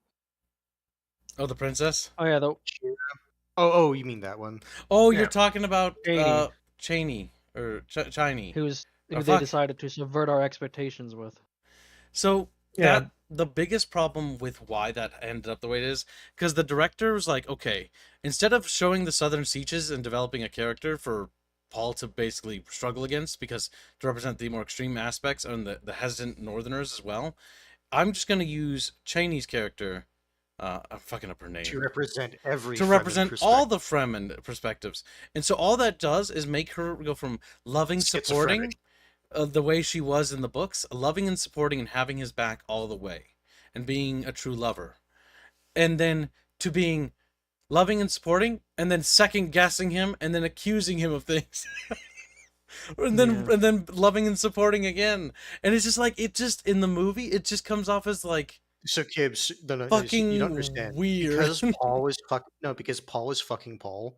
He can see into the future, and he knows that she's actually just being schizophrenic. And he's like, I know, it's just one of your flaws. You just want to hear. Now I do recall hearing from the director that part 3 is gonna subvert your expectations. Part 3? There's no part 3. They are working on a third movie. No, that's not part 3. The next movie. The next movie for the next series, which is The Next Children of Dune. Yes. No, he better not. They better not go to the Children of Dune. They better go to the fucking what's the war? Jihad. The Jihad, yeah, the No, space I would Jihad. distinctly recall hearing he was gonna work on a movie and it's gonna focus on Cheney's perspective. Okay, that's No, cringe, he but that's left. fine. But he left the project. The director's gone. Okay. Yeah, A different director's because taking it. I better see a fucking space Jihad consuming the fucking My galaxy. God, I want to see the galaxy burn. You want to see Yeah. fucking Gidi Prime fucking invaded by... Now, maybe this is just my personal biases. That's cool. But you wanna know The what fucking battle war scenes in the dudes- Dune movie were actually fun. I wish there were more of them. There was a lot of good scenes in the Dune movies. Do you know what fucking war I want to see in the Dune setting? Hmm. I want to see the fucking. Don't say the war Butler against- There. We can move on now. That's what I No, wanted yeah. to see. That's Look not at what... the fucking Butlerian No, he wants to see a war from the new. Dune, No, I from was the joking. newer Go Dune ahead, books. Hans. I was teasing you. Nope, Blake. Nope, just Blake now. Just Blake. Only Blake. You wanted to see the Oh, Butler and Blake. Jihad, didn't you? That's what you wanted to Yeah, say. I want to fucking see I the called war it! against the god machines. Yeah, no shit. I knew it! I called told it! you. You I mean the fucking second? told You mean the second war, right? When the Yeah, hold on. To be fair, Hans has said this multiple times in the past. He's and wanted Kid to see knows it. This. Yeah, I know. Yeah, and that's Yeah, why he's no doing shit. this. No, don't worry, Hans. You'll get that with the second war against the thinking machines. And Technically, also, if memory You'd like House serves, X, because they tamper with machines, bordering on... they're the closest, yes. Because the but if I Emperor is remember- always looking at House X and like, "What? You better not be fucking messing with AI." Like, no, we're not doing that. No, it's the No. meme of, no, it's that meme. No, but if memory also serves, some of the god machines, I say god machines, that's just what they call them now. They were just basically super advanced AI or people that transfer their consciousness to machine bodies. Yeah. Some of them are still technically in the universe. Yeah, they're Did you still not around. read the newer books written by his son? No. Yeah, they come back. Hello. You Obviously, would, they're dumb. you'd like. We be here. Now I know the books get a lot of slack because the son, I forget his name. He's They not. weren't As, as good. they're not as good as Frank Herbert's, but don't dismiss them outright. They're not like They terrible. weren't bad. I enjoyed reading them. He, But, like, he did they a good have job of issues. continuing his. He did a relatively good job of continuing his father's like dream of this universe. Legacy. Yeah, because he tried to complete the actual setting completely, and then expanded on Yeah. things like House X, Tylaxu, and the others. It's just that the biggest issue is he wasn't his father, so it's just like how he sets things up. It Oh, just don't- hold on. To be fair, his father was probably like smoking some type of substance to come up with that fucking yeah, story. yeah, line. Yeah, don't no, it's fucking trippy. Like they You do don't say. space drugs to traverse space, and there's the Spacing Guild, and Well, to like be They do. So the Spacing Guild can actually see through time a bit. a bit, Yeah. yeah. Because their thing is travel, they always picked the safest possible Path. outcome and path. That's how they could Which navigate. is kind of set them in their ways, which is why they couldn't see the impending, shit that was about to hit the fan. because they only ever picked the safest path. Which is why they were freaking out, because they couldn't see what was going to come up next with the Jihad, because it was just time was so tangled at that point. Okay, they get replaced with the machines later. Good. calculator right. ship. But I do want to see planets overrun. I do want to see the space jihad hinted at in the first fucking Dune part. Was it part 1 or part 2? I can't remember. But Now- either way, I want to see the overrun of the galaxy in a war. With just swarms of madmen with knives. The one other thing, oh, it gotta be fucking amazing. The Heretical Nerd says he doesn't really care for Dune. That's okay. You don't need to like it, but the one thing, if you like 40k or you like Battletech, you should at least respect Dune, because without Dune, you would have neither. 40k took a like took saying- a 40k lot from stole. 40k Yeah, blatantly they weren't inspired, plagiarized. they stole. Yeah, blatantly No, plagiarized it's the unironically Spacing like Guilds saying, entirely. The Emperor. The you Emperor. really love. No, it's like saying you really love Lord of the Rings, but you really hate Conan the Barbarian. You wouldn't have got Lord of the Rings without Conan. Yes, and so the big thing is that even if you don't need to like those things, but you should have a certain healthy respect for certain media, even if you disagree with them or find them distasteful. I mean, Tolkien himself detested Dune. He fucking loathed Dune. I He love hated the moral grayness. Yep, but that's because while they were both Catholics, if I remember right, they had very different experiences as they grew up. And so, because that Frank Herbert's interpretation of religion is vastly different than what Tolkien liked. And so they're literally opposites completely. Both great authors in their own right. I do want to point out, though, that Tolkien was actually had very good relationships with a lot of the authors he hated the books of. Yes. He commented about it. He specifically Herbert said himself. In a statement that he detested the book and didn't like what it espoused, but would not, out of respect for the author, comment any further than that. That he just simply didn't care for the book. Because he respected Frank Herbert, but he did not respect his work, like the book specifically, and what the book was espousing. He also got into the guy that made Narnia. I don't remember his name. No, Narnia, where? The Lion's Jesus. One thing I always admired about Tolkien was how honest and straightforward he was. He's an allegory for Jesus. Oh. I know. Yeah. Tolkien C.S. hated Lewis. allegory. So C.S. Lewis and Tolkien actually had a very good relationship. They hung out a lot, but they both hated each other's books. Wait, it's not something you see a lot Conan nowadays. came out before Lord of Dem Rings. Yes, the Conan movie, the 1980s movie with Arnold Schwarzenegger, is actually the DNA blueprint of the modern Lord of the Rings trilogy. Most of the inspirations for the modern trilogy that Peter Jackson made are actually rooted and seated inside the Conan movie, especially when it comes to big vistas and like how they traverse and how they handle like music and stuff like that. A lot of those motifs came from Conan. Now, you're referring to the movies, The not movie. the books. The movie. I believe they were thinking you were talking about the books. The movie is The the blueprint for the Lord of the Rings trilogy movies. Yes, Peter Jackson's film. I was not clear. I just said Conan. I didn't specifically call out the movie, but I figured it would be. You're talking about a movie. You're going to compare it to another movie. The book did not have any connections to Conan. No.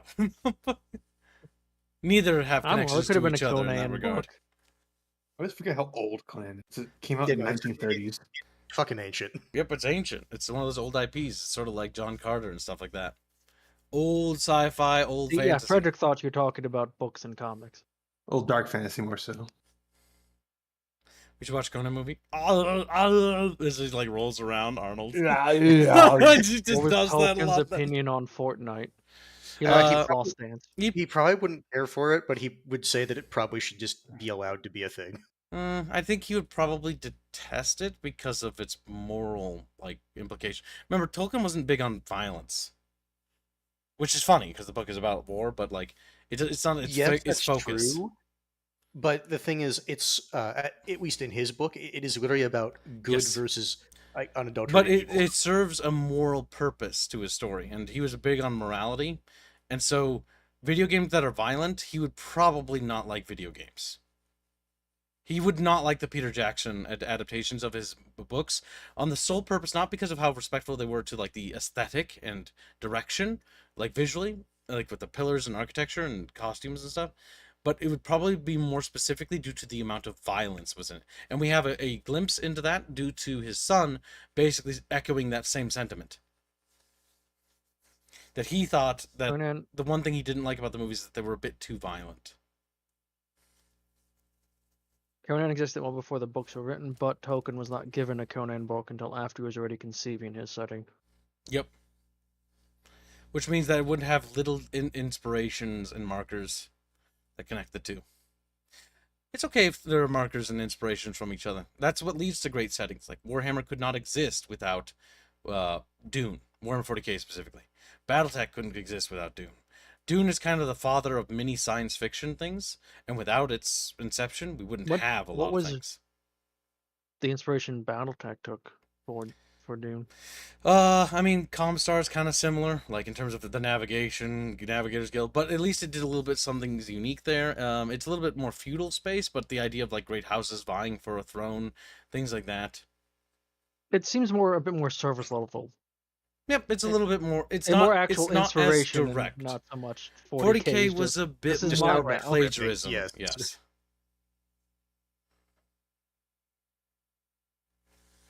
Yes, Tolkien had no hatred of violence as long as it doesn't good cause. And video games being violent isn't good cause. That's the issue. Because you got to remember that era is the same era of when we had the Satanic Panic when it came to video games, and that was just their view, and that's just how they viewed on video games. Remember, people change over time. D&D, they're trying to summon the devil. I mean, it was a genuine misconception about it. Because people just panic. They were right about D&D. Looking at it now. No, I would never advocate for the censorship of any media, even if it's trash. Even if it's... I'm not saying censorship. Including Marathon. But, yeah, I think the Dune Awakening game looks interesting. I think we could have fun with it, but I also think that it's got some chinks in its armor, so to speak, and it is being produced by Funcom. I could definitely see, even with the jank multiplayer is what's going to make this game shine.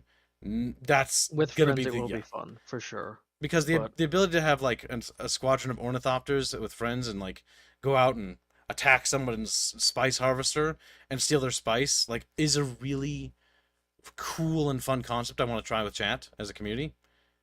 But you know, it's going to have problems. Also, in game, there was weird, what I thought was graphical bugs of blurriness around objects, even if you got close. And I'm not sure if it's actually a bug, because it's in the store page videos and screenshots for the game as well. Yes, Tolkien did die before video games were invented, but the general consensus of all adults from that era was that video games were perceived pretty negatively. And stands to reason that they would be perceived negatively going forward. Because that was the consensus. Kids wants to steal our spice? Yes. And there's nothing wrong with that opinion. It's a wrong opinion, but a lot of people had it. It's natural. Because remember, video games when they were first conceived, like portraying violence, like it's hard for a lot of you, and even myself, to wrap your mind around the idea and the concept of like a video game where you can kill people. Like imagine encourage people to do that in real life. Like that's just like, what are you like killing people like in a video and you're enjoying that? What the fuck? That's horrific. Why would you want to watch people die? And it's like, well, it's a video game. It's not real. Like the understanding that is actually a lot more complicated than you'd realize. Hell, even books were taboo for a while. Even books were culturally. Everything is a taboo, at least it's in some point, and then usually it gets more culturally accepted as people open their minds. People are slow to come new thing to come up until with a new thing ideas. pops up, then that's the evil thing. Yep. Pong's extreme violence. It's true. What did that little ball do? What did the ball do to anyone? Bonk, bonk, why bonk, are you bonk. smacking it around? And why is it trying to escape? Screaming. But yeah, it's that's the concept, right? It's okay for people to have that opinion back then because they just didn't know new ideas, right? It's like if you tell them we'd be on the moon in like the 1700s. I want to take a medieval person and they'd be show like, them how Kingdom did Come they do that? Deliverance. They build a giant sail ship and go into space somehow? It's like, yeah, that's just sort of. Yes, like Treasure Planet. Treasure Planet. That's probably how they conceived of that, actually. Like sailing space as if space was a great ocean. Because that's how they It is. conceptualize it. Why do you think it's called a spaceship? We are just sailing the Star Trek. Whoa. They get on little pirate hats. Yeah, why do you think they're called Space Marines? Oh my Is there in God. space? Because they're in space. Because they're in space. Space is just water. Look at Star Trek. How did Star Trek portray the Enterprise and all their ships? As submarines. Because it's What was it? sort of the same thing. I think it was Futurama with the, oh no, space air is leaking in. Space air is leaking in. Goddamn. Love that show. All right, next up we have is a film that was shown of a movie that I really liked and we watched a while back as a watch along called The League of Gentlemanly. Or no, damn it! I fucked it up. You're Still. fucking Immediately. The I League was of waiting. Extraordinary I was waiting. Gentlemen. I was waiting. It happened. That's the 7th or 8th time today, Gibbs. You I have know. fucked up that fucking I time. The know. movie that ends with oh, we're doing a sequel, and then never does. Yeah, so the League of Extraordinary Gentlemen never got a sequel. It was a really fun movie. I enjoyed it. They're making a TV show that's basically like an origin story for Captain Nemo, also known as Prince Dakar, from one of the, I think he's a British Raj, if I remember right. It was in the Raj somewhere. Yeah. And so it's about him getting his submarine and leading up to him forming the League. So we're gonna look at the trailer together, Chatfishies, and judge. Which is cool because yes, he was the main force behind it. Yeah, it was his brainchild. He provided the majority of the manpower. Yeah, it ended up at the bottom of the ocean. Yeah, his men got wiped out. I just remember that. Like, he had so many soldiers, and they all died like cannon fodder in almost every scene they were in, sacrificing themselves or another. Jules Verne is unadaptable. I don't them to touch it. It's French, so it's getting touched. It's a French book. Let it happen. This summer, a boat. Yeah, the boat looks kind of smaller in this. And discover a new world beneath the waves. Just Marlin outside. From the darkest depths of the ocean comes the ultimate fight for survival.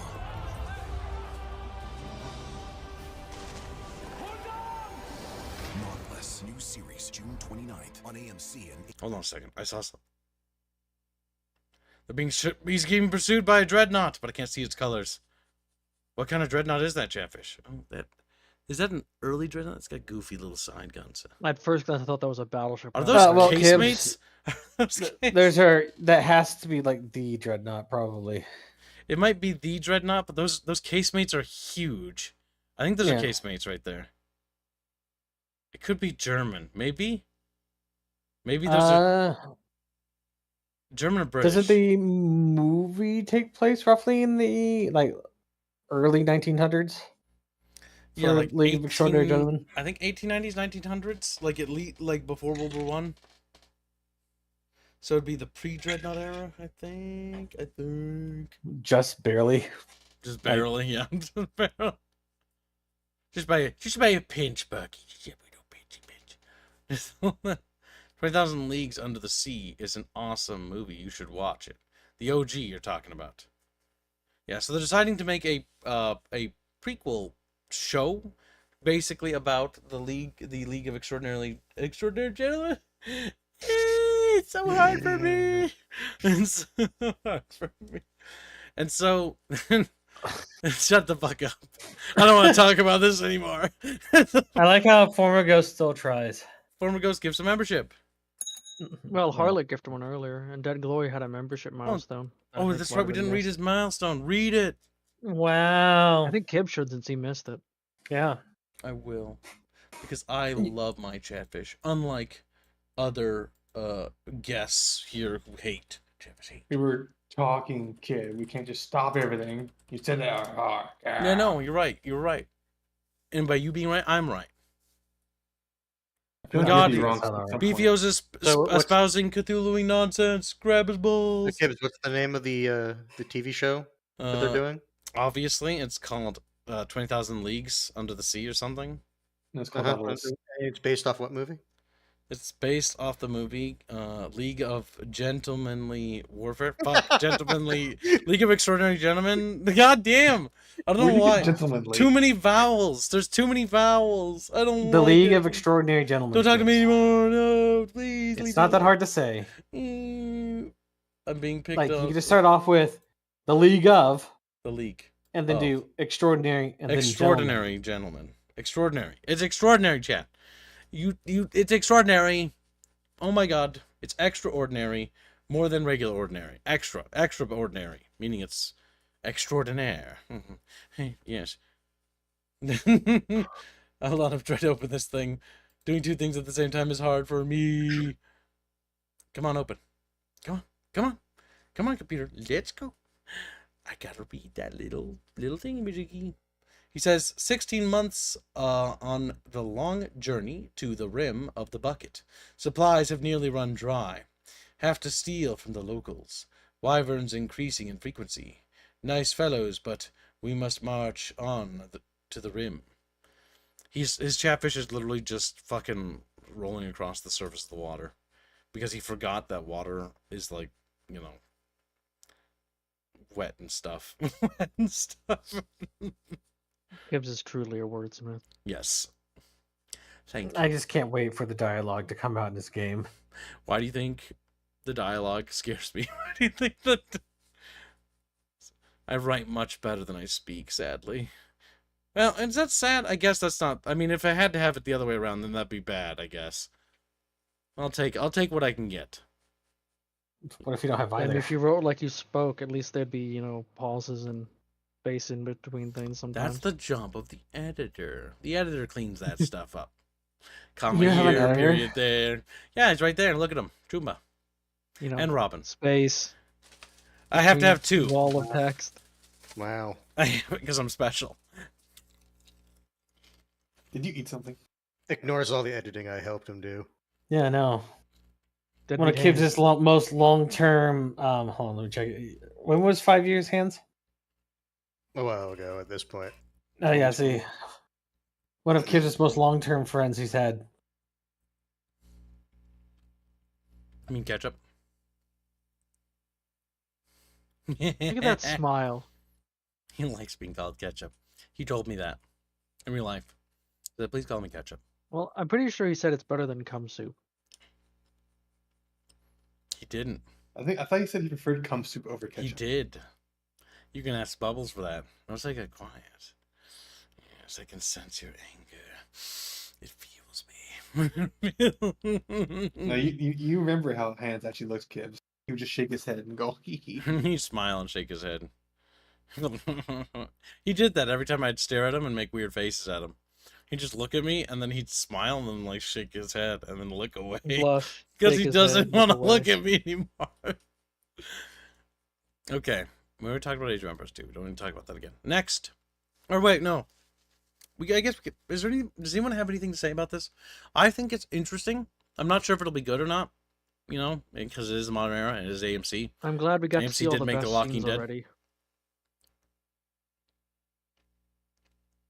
The Walking Dead was bad for many reasons, Kibbs. Not just the AMC. We're the real monsters. Walking Dead is terrible. Yeah. I genuinely hate it. So my confidence isn't terribly high, but the idea of this being rebooted, if it could be rebooted the way it was, would be ideal. The Not books that it will. better than the Walking Dead books are better than the show. You mean the movie, because the show's not out. The Oh, you're talking Walking about The Dead. Walking Dead. That's because the original creator got kicked off his own project. Yeah, it went woke, didn't it? Yeah. Also, the original creator also went woke too. No, yeah. He might have only read like 9 The comic Of them. books.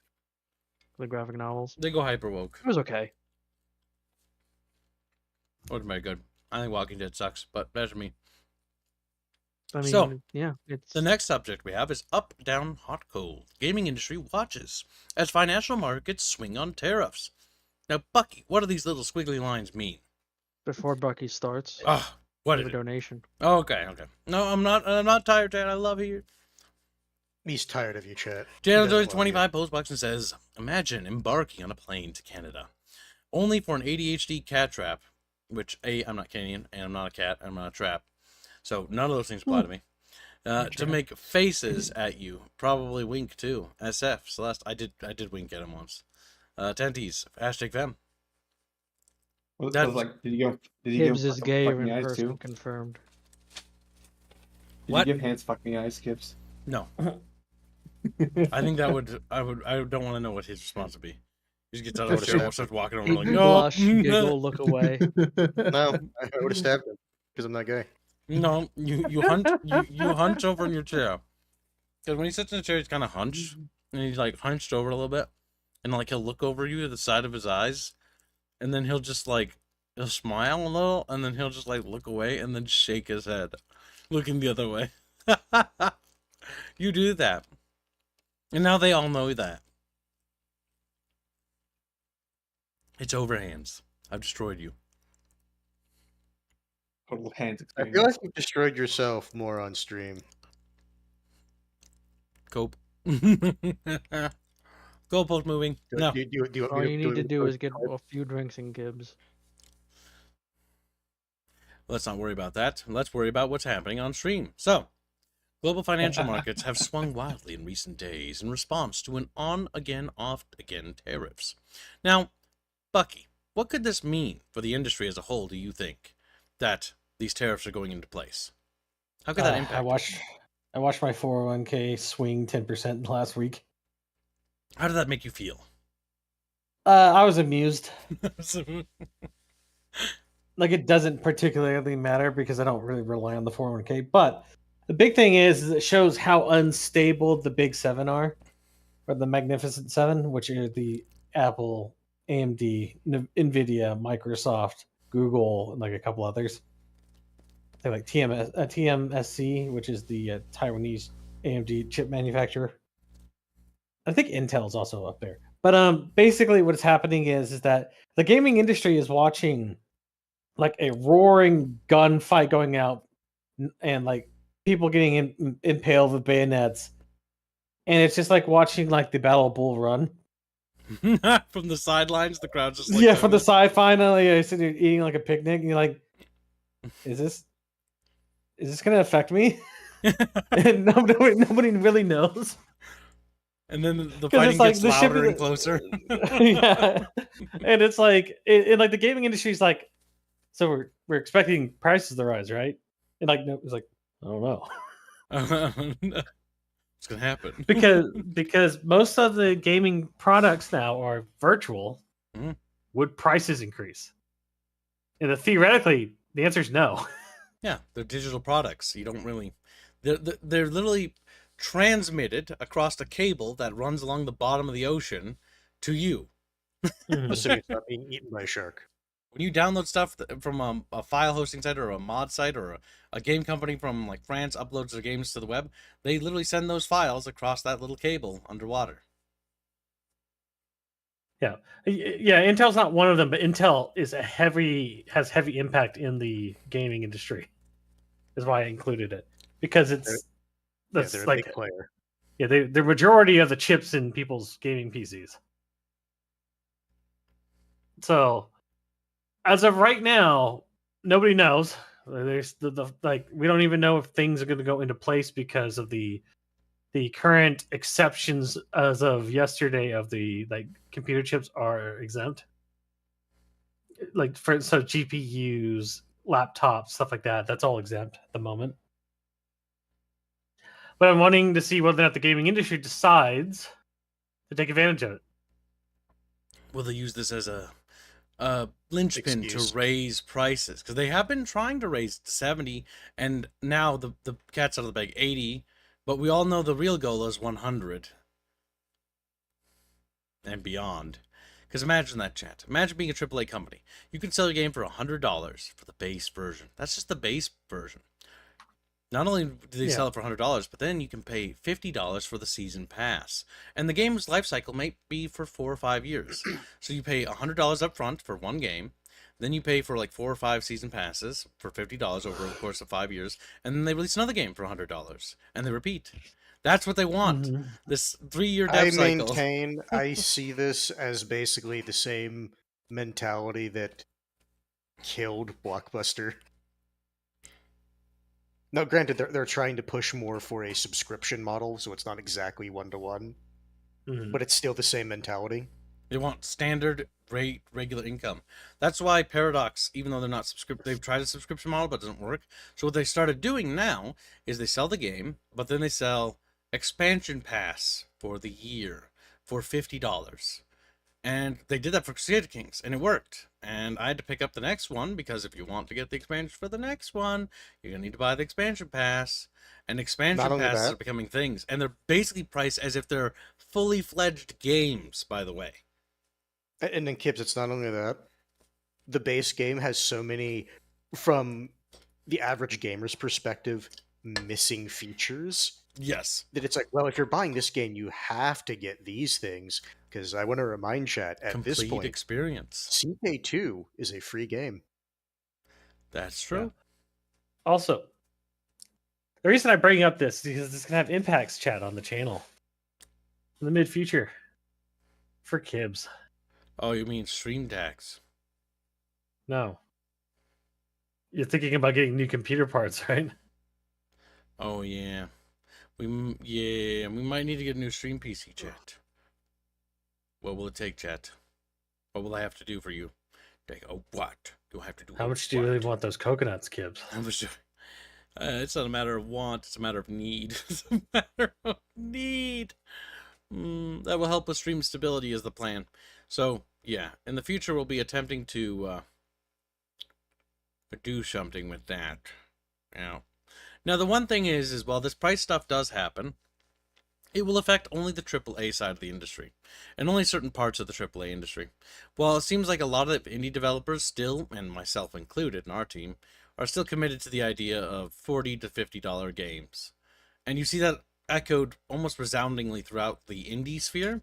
So I guess what this could do is this could drive more people and market towards the indie side of games, because now it's like, well, I could get these 2 indie games that look kind of fun, or this 1 AAA game. Now, your average schmuck, your average Joe, if you will, is going to go for the AAA thing because they're going to want to go for reliability. It's a big brand name. It's a Call of Duty game. It's the next Diablo, It's the game, right? And so that's what they're going to go for. But you're going to start seeing a little bit more people trying to consider maybe exploring indies a bit more. So indies could actually benefit from the price hikes in a weird roundabout way, because they won't be doing them. Yeah. And indies don't really have that much workers underneath them, so they don't have to charge a whole lot. Yeah, they can get away with cheaper prices, especially if they're crowdsourced. AAA's reliability is a laugh. It is, chat. It is, nowadays especially. You can't really rely on them. There was a point in history when I remember seeing EA's logo on a box. I remember specifically, they'd have that blue crest at the bottom of the box, and all those games I have on my shelf are almost reliably either classics or just really good games or just well-made games. There was a point in which EA was considered to be a reliable company for producing good games. Now, in the industry, it was always very hotly debated. I remember knowing a lot of developers in 2010 and 11 and 12 that would talk about their opinions on EA, and it was always incredibly negative. It was always incredibly because working there was considered abject hell. But it's interesting because they produce a lot of quality games for a good while, and they used to be considered reliable. Just like consoles were reliable for being plug-and-play machines, but that has drifted away now. Games have become so complicated that they're basically PCs, and now the PC gaming market's expanding, and more people are coming to the PC gaming market, because you're basically just buying an inferior product now. Your Xbox is just a weaker, crappy PC.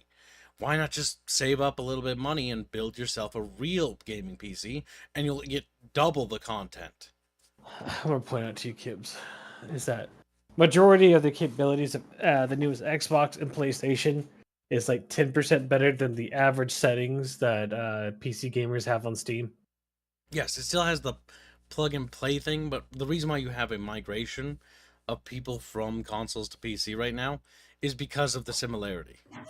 Now, that's not going to be as big of a migration because of the price of the migration, I believe, is coming from the fact that people are adults now and they get their own job. Yep, so they they have can more money. afford an actual PC. I think console gaming will always still be around, purely for the basis of high schoolers, middle schoolers, younger kids. Plus, consoles are easier to control younger people because there's so many like parental features they have to basically make sure they don't do anything they're not supposed to.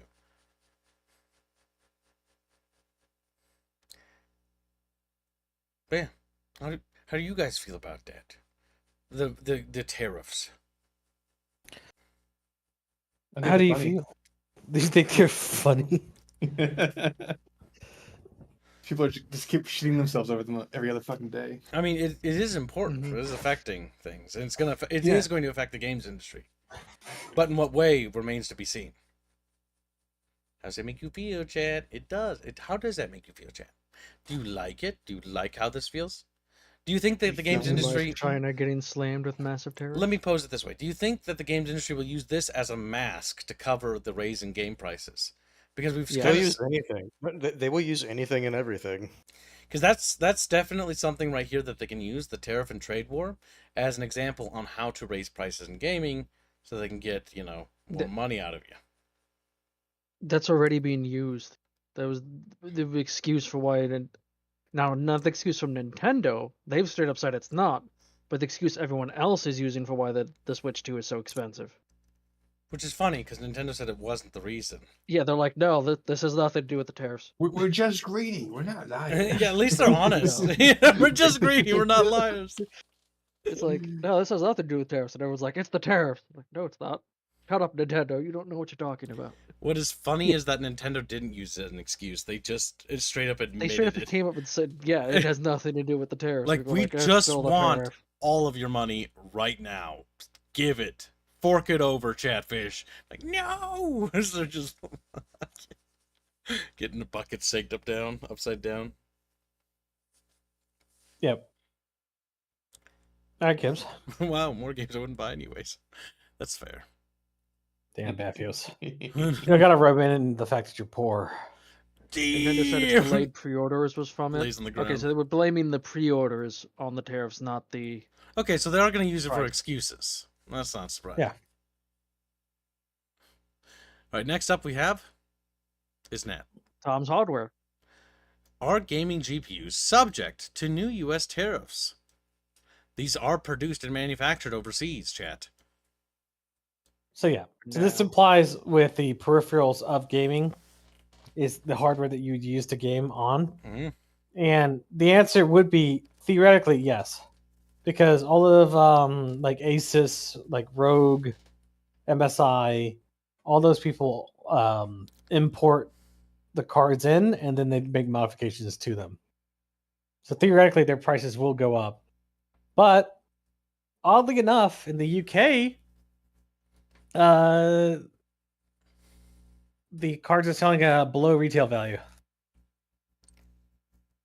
We're below retail value? Yes. So maybe the GPU companies are just trying to offload their product. Yeah, because they don't want to pay the tariff to the United States, so they've offloaded them to other locations like UK or Australia. Just to get them off the shelves. Yes. How did that impact things? I've been well, watching. For UK people's great. Yeah, they just got GPUs for dirt cheap. Well, if you're a British fish, now it's time to get in the market and check to see what kind of GPUs you want to pick up. Consider upgrading. Consider upgrading. I mean, this is why it's kind of important to follow this trade war stuff, chat. At least tangentially, because this could get you some actual good deals, or making sure that you don't buy things when they're marked up to high heaven, and wait for better times.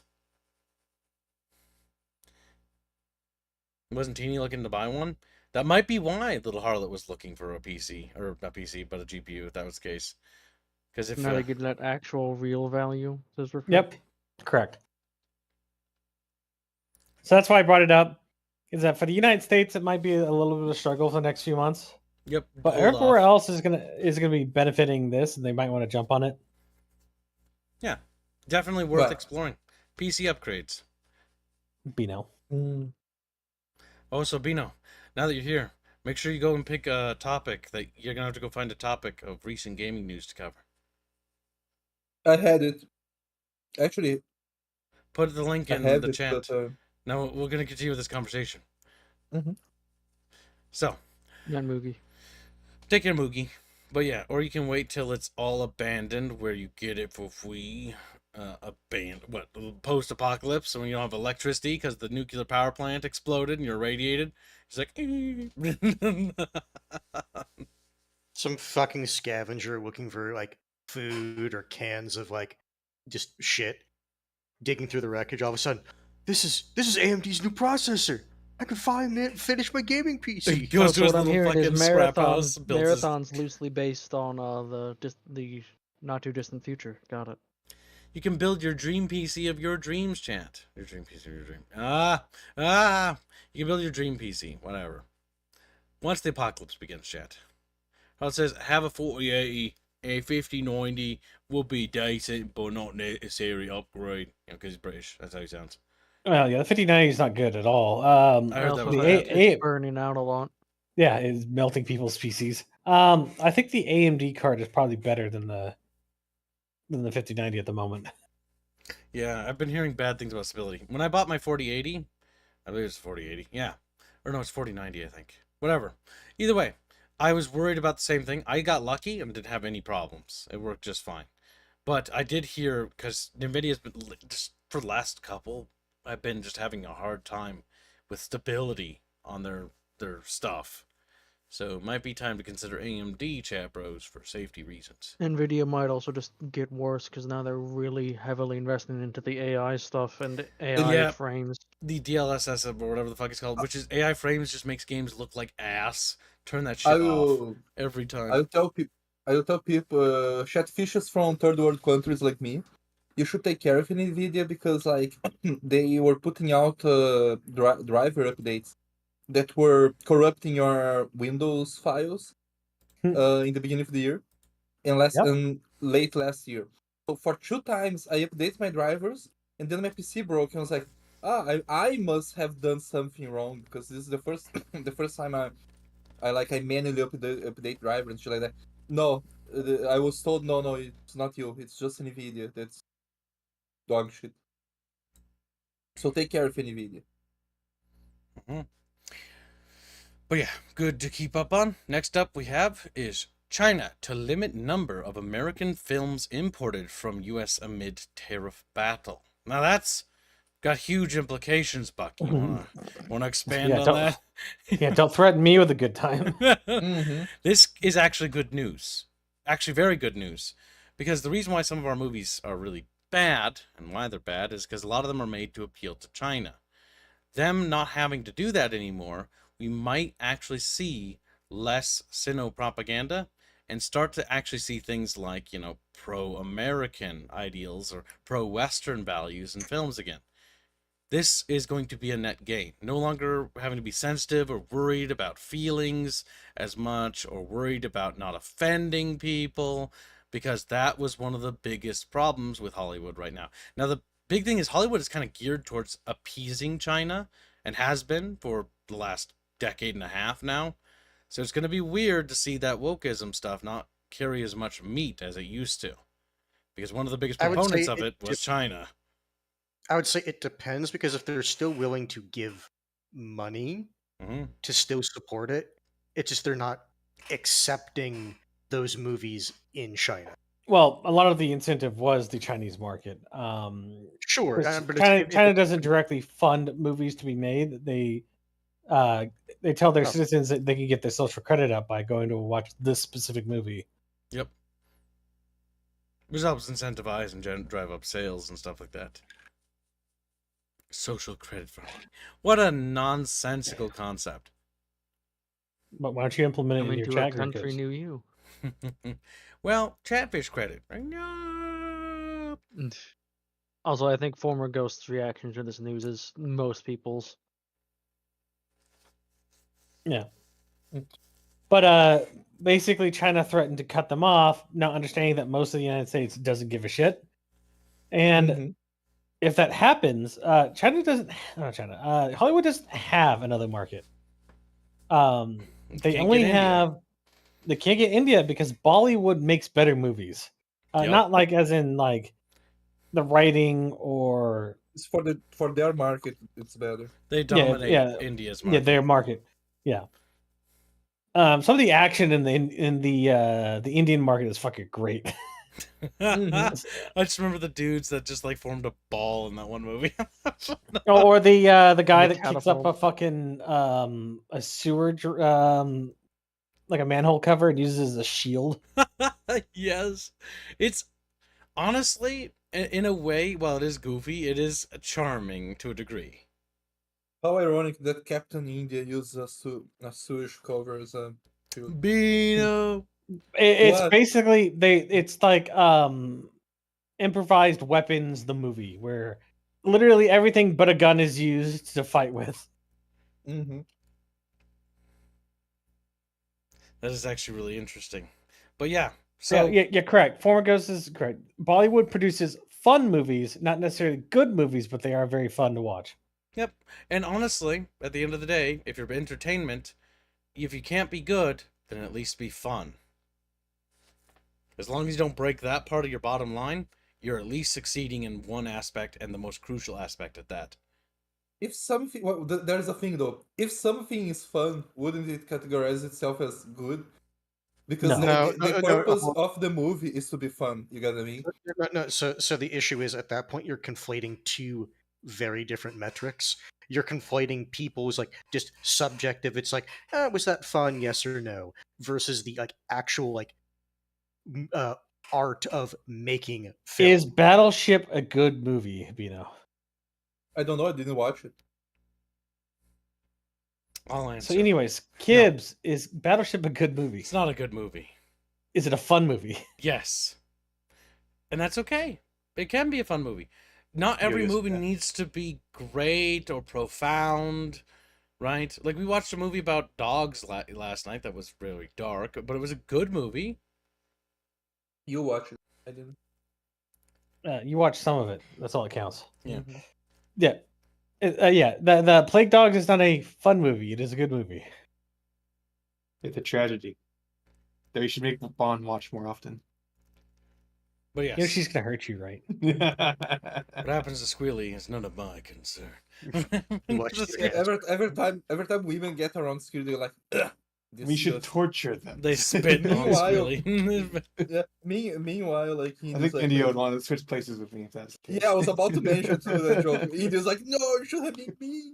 Never preggy, Reggie. The last time Kibbs was pregnant in that art piece. I don't remember this. Being pregnant tomorrow. You won't like to see. Oh, you're gonna give birth tomorrow? Tomorrow? Yeah. Congrats, man. Yeah. Well, let me know when you start Like a monster. experiencing the contractions tonight if you do, so you can go dip out and pop out a few. Imagine that we go through the fucking stream, right? We're going into the fucking RP. Oh, I'm gonna give birth, guys. I was like, oh, Kibbs, it's the soundboard. Like, yeah, we did it. Yeah, we did it.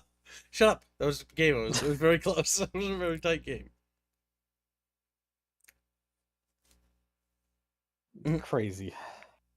Also, chat, I have to ask you a valid question. Now, you need to type your responses to me, and I'll read them, all right? But this is an important question. I've been told by several people on the Bunchcast that they don't want it to be called the Bunchcast anymore, that they prefer it to be called the Kibscast. I think that's... no, not Kibscast. You mean Bucky? Oh, Kibcast, yeah. That's like KIB. Yes, Kibcast. Now, I think that's kind of narcissistic and cringe. But Exactly. Like you. Yeah. And I wanted to know that's if on that point. is a sentiment that you guys echo. Because if that is a sentiment, I can rebrand it. But, like, I think Bunchcast is pretty good. Okay? And I feel like I'm kind of alone here for some reason when I'm like, I feel like I'm the one saying this. So like, I think Bunchcast is pretty good. But Kibscast sounds gay. Some Grinch says he loves the idea. You should do it. Oh, the bickering.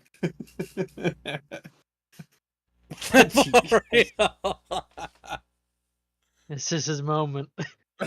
This is Mario has been 78 has been a member for 33 months. As above was state, thanks for the no Shixcast. God. And Stone Age donates €5. If Preg or Reggie gives birth, who gets to be who gets the maternal leave? Kibbs or Reggie? Gibbs. Hands Because does.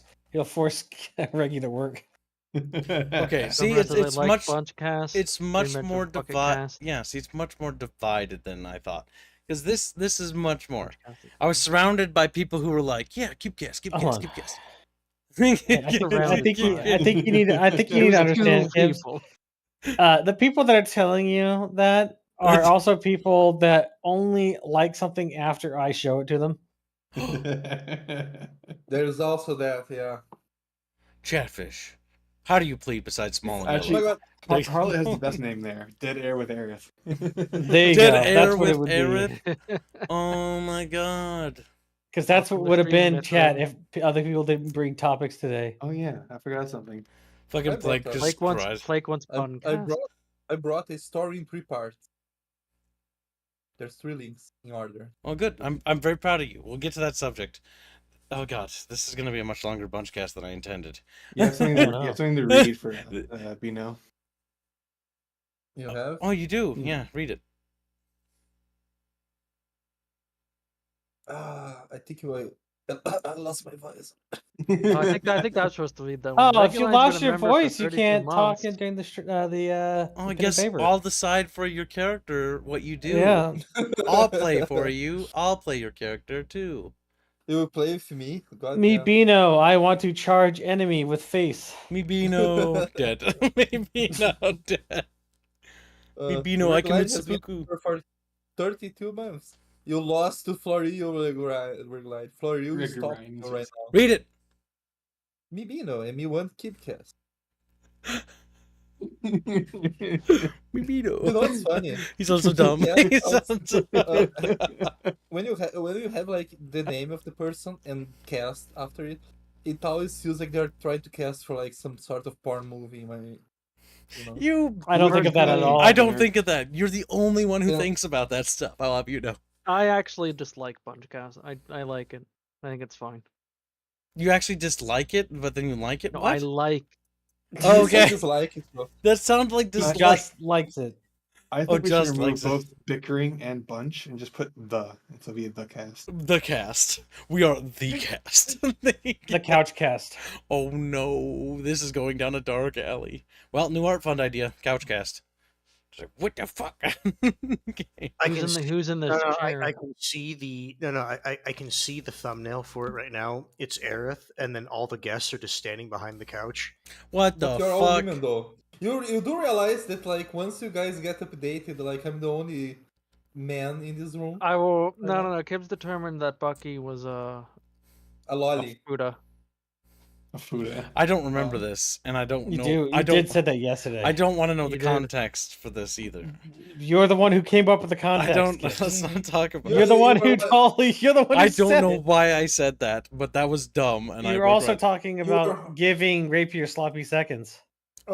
And making him watch in the picture or something like that. His face. Okay, that I don't remember. That I don't. You know what? It was You the know right what before the the start of the fuck? stream. I don't even think I was drunk when I said that. Why would I No, say No, that? you weren't drunk. You It- were literally sober when you said that all. Oh my god, why Considering did I remember this? Your Honor, I don't remember the things I just said. I don't know what these people are talking It about, was chat. really gay. Listen, It was really yeah. gay. And that's I just thought we were drinking already before the stream, but no. Not really. well, you know, these things happen from time to time. I It's say not the things. first time Oh, you look, Listen, Indio shows up. I just say in something time. funny, Yeah. and it's funny in my head, and then I think nothing else of it. It just so happened that I said something that incriminates me in a very bad way, and Wait, it doesn't look incriminates you? good. Doesn't look. Kivs is the kind of Squealing. kind of God, guy that sucks his homie's dicks. Read Frederick's Because it's haha membership. funny. It's a prank. Frederick Hess has been a member for 12 months as a bubble cultist. Killcast sounds both more and less gay than Cheekcast and Bunchcast. And I don't know how Cheekcast and Bunchcast sounds better than Killcast. EU fall fit. I'm not sure. Yeah. Can The somebody answer is it doesn't. can somebody translate it? Oh, He's saying is that Kibbs Cast sounds both better and worse than both Cheekcast and Bunchcast. And he doesn't know how. Can you explain how? I can, because it sounds like something you would say. Well, Chatfish, Also, I'm you glad I force-funded educated already. you. Maybe he wants to get on the thumbnail. Because the Bunchcast doesn't sound like something Kibbs/Aerith would say. That's an hard to Kibbscast get on our- sounds like something Kibbs would say. I need to set up meat for dinner. I wouldn't say It does. Kibcast. That's something Chad You always would says. say Kibcast. You just said that. Well, we were talking about Tariffs, but you just said you. I like, you see asked the yourself as question Tariffs, right? because I noticed how people in the, not the comments, but in chat and in the Discord server, they'll say stuff like, "Hey, did you see the last Kibcast that was done?" And they never refer to it as Bunchcast. I've never seen someone refer to it as Kibcast. I've seen it several times. I call it referred to Kibcast. as such, yeah. I only see them call it Kibcast. I heard they call it Kibcast. Yeah, Plus, you know, because right. it's Catfish the, are kind of retarded. Catfish are kind. It's in the comments sometimes. It's like when people call it when they refer to Fallout 4, they call it Skyrim with guns. Skyrim with guns. That rolls off your tongue. See, I agree, but I don't like the fact that it's my alias in it. It just seems. Kibbs has a lot of things that rolls off his tongue. I thought he swallowed by holding it with both hands or something. What? That is quite the reaction you got him. That's got only from when you Artemis. What? Do what? What was that, Rapier? So that was quite the reaction you got from him with that, Artemis. Yeah, I mean, it's an Hey. art form. Florio, with the plenty North Koreans. Chatfish want chick cast, or at least chick buns. Thank you for the donation. You couldn't even finish reading it. You stopped. I You said it. cheek buns. Uh-oh. It's against. Chick bun cast. Oh, donation. Look, his Hey, Farmer Goes donate $60.07. $62. Enunciate. $62. You savage. $62. Oh my god, yours. Oh you my don't know god, English. Nibino! Use I would be English nice and properly, complete third this worlder. fun- I would be nice and complete this fun better. Be an ace of combat cubes. Say hashtags. 5 hashtags. Hashtag cookie for Reaper. Thank you, my dude. Thank you for the generous donation. Thank you Former very much, Ghost. former ghost. Expect to see Look at you that. tomorrow at the Terrestrial War meeting. I think we should Ah. rebrand the channel as the Kip. That's it. Just the Kib. Watch him get less people showing up. Oh my god. Rebrands the Kibcast, nobody shows up. Chatfish did like a fucking 40 chess move. It's all planned. I Yep. hate Chatfish. I hate Chatfish. I hate Chatfish. I know. Typically, YouTube in general doesn't like when people like change the name of their like podcasts. Typically, Usually. Really? You know what this is reminding me of? The Gears of War whole thing. This is already. Oh, when they changed it from Gears of everyone War. refers to Gears of War as just Gears when they're talking about it, so we just changed the name to Gears, and nobody liked that. Nobody Nobody liked likes it. it. Yeah, It's like Gears. that's not of your word. It's War. our word. Yeah, pretty much. Harlot donates £2 and says The Kib Show with paid actors. Hashtag sandwich. Hashtag ace combat. Thank you for your generous donation. Frederick Hennestad donates 20 Norwegian slaves and says gay and kibs in same sentence equal gay not bad. What? Hashtag EU4. We'll Yeah, learn EU4 things. meaning that Still he- finished. he's not saying that the gay in the sentence with your name in it doesn't mean bad. It means you're homosexual. Well, I think you're dumb. And I think I'm smart. So, now that I put Yeah, this... at least somebody does. Wow. Squealy, you getting those? I already did. The Cool Kibbs cast. There you go. Good job, All Blake. with K's. Wow, what a great abbreviation. That'll get us on several lists in the government. So- Well, maybe you could change out the first K to a Q. There you go. Or cross so that they know that you're. Quib squares. a good I think QKK. we should put Bino on the Iron Cross. Yeah, I think so too. Crucify I don't Bino think they for our put white sins. people there. Frederick says sandwich for both of his donations. All right. Then thank you for your generous donation, shit. I very much appreciate it. We appreciate it as a community. That is a blatant lie, Bucky, and you I don't. will be punished. Squealy might not, because Squealy isn't paid anymore. Squealy might not. Loyal wants gay boys cast. No. What? You've already done enough damage with this whole Air with Avatar thing, Chad. I think it's time we... What do you mean Destroy. damage? It saved your life. You wanted to be an It saved old your man. life. You want to be an old man starving on the streets. And I'll be like 90 and like- have this avatar, and people will be like, hey, there's that old guy who's just a random cat girl because he made a dumb bet like 30 years ago. 30 years. Mhm. It's gonna You're happen. like, it's still gruff, but I will still do it. Yeah. Now, the next thing we have on our list to talk about is a game that you might remember, chat, but it's getting a remake from Saber Interactive, or a reboot, you could say. True. Now, Hans, what of Turok what can you tell me about Turok as a game series? The first game, you're just a guy who happens to be Native American, and he yells, "I am Turok" a lot. As you- the reason is because you collect these little things, and then when you get to 100, you get an extra life. That's the only reason. Like, Turok isn't a special title like it becomes in the later games, where it's like Turok is a mantle that a person upholds. Like, he is just a guy who runs around and shoots dinosaurs, Nice. and occasionally bad people trying to shoot him. It was never a complicated thing. Then in the second game, yes, they tried to add a story where it's like, okay, Turok is a chosen warrior trying to defeat, I think unironically, it's actually just chaos. Oh my god. It's not complicated. It's really not. And so it's like, okay, he is the guardian of order and shit like that. In the third one, it's pretty similar, except you're dealing with Turok's other relatives.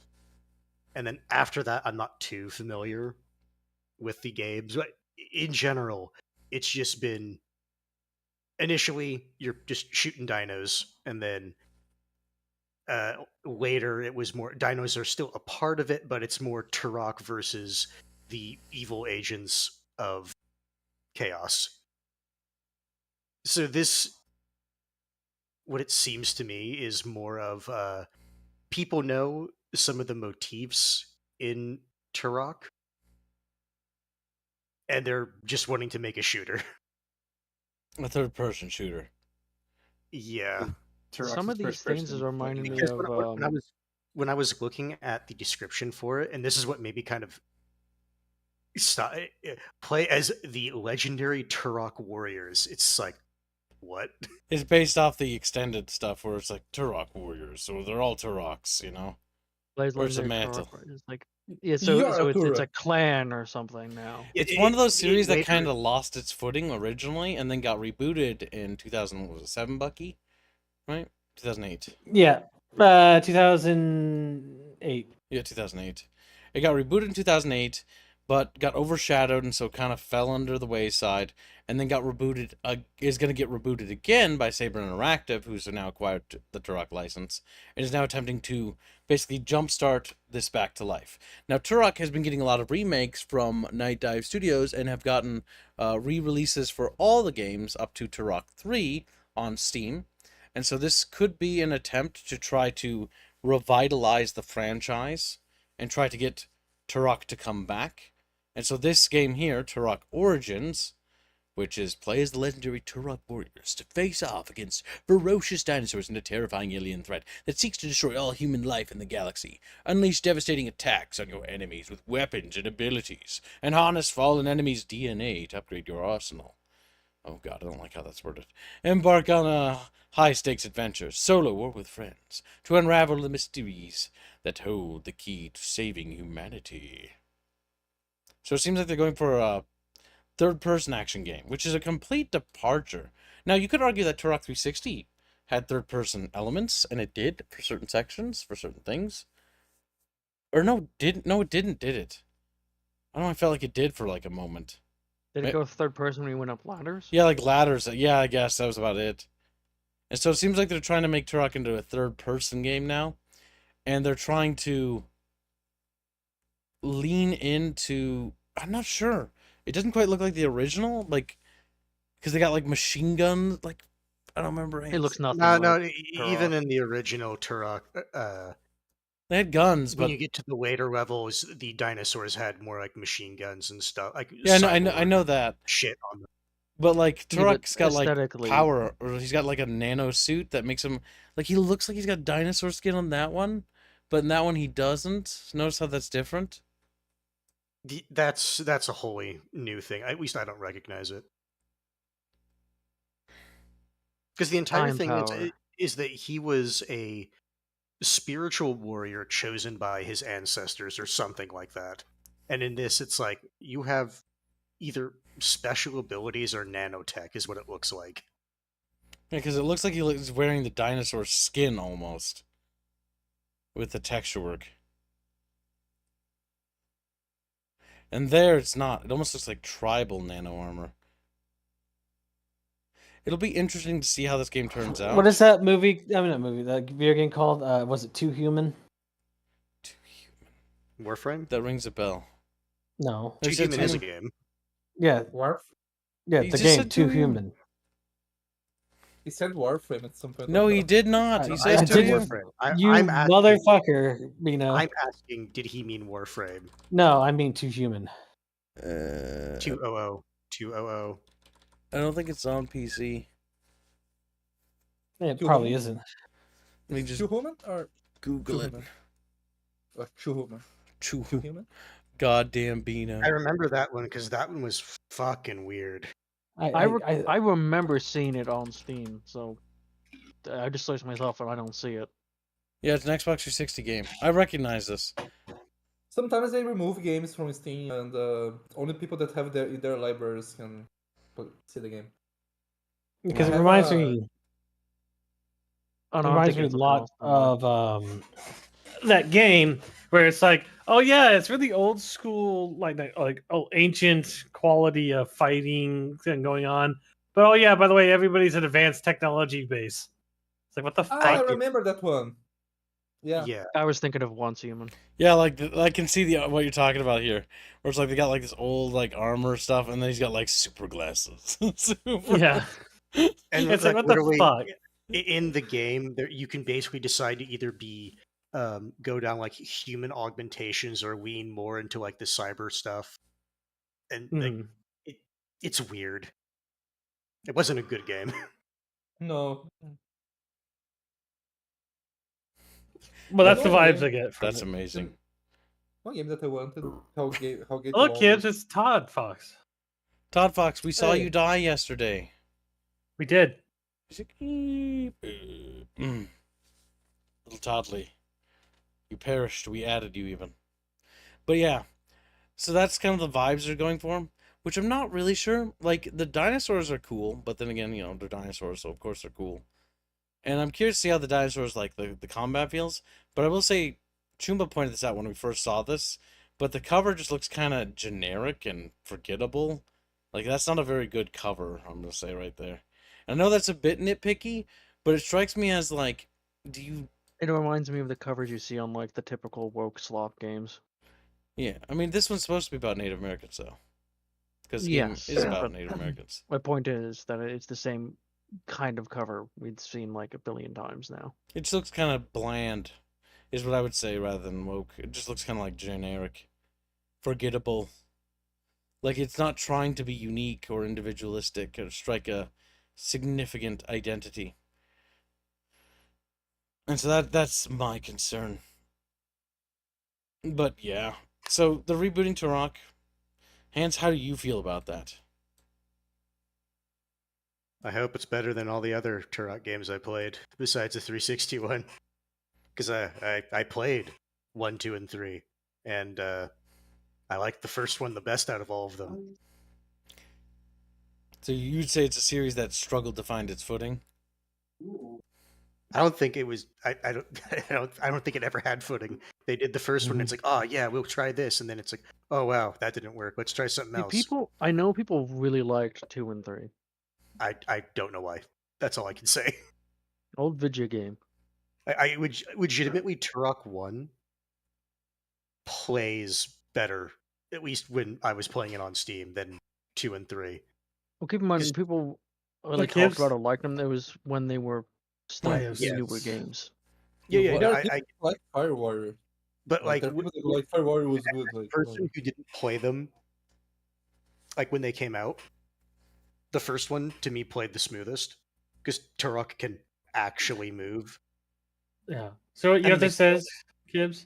Turok is now just Predator. Yeah, much. like it doesn't really. I feel like losing the first person perspective is actually bad in this case because part of what made Turok feel so gritty in Turok 360, the one I played, and Turok Evolution for the Xbox original, because those are the two I played. I watched my cousins play the Turok on the N64, and it looked fun, but I didn't get to play because I wasn't allowed to, because I was too young. But Not only that, he doesn't have the mohawk. yeah, he doesn't have the mohawk thing going on. He's got some weird like ponytail cut, which is like a warrior cut, if I remember right, but it's not. It doesn't do the same thing that the mohawk did. Mohawk looks cooler. Shaved head with ponytail. Yeah. It Not, does look silly. not sure how I feel about it. Todd Fox has no idea what we're talking about, Gibbs. We watched a movie last night about dogs called Plague Dogs, and it was really fun. A really good movie. Wouldn't say Fun, fun. he says. It wasn't fun, but It it was was a good movie. a fun movie. That's what I I mean, heard. I will say Kids that like the suffering. it was fun for me, mostly because I will say that the hunter coming to rescue the dog was the best scene. That scene genuinely shocked me. I was not ready for that. It's like I'm not gonna lie, I didn't have what happened in that scene. I was on my watching bingo that card. scene intently, and then what happened, and then it Must have been happened, after I left.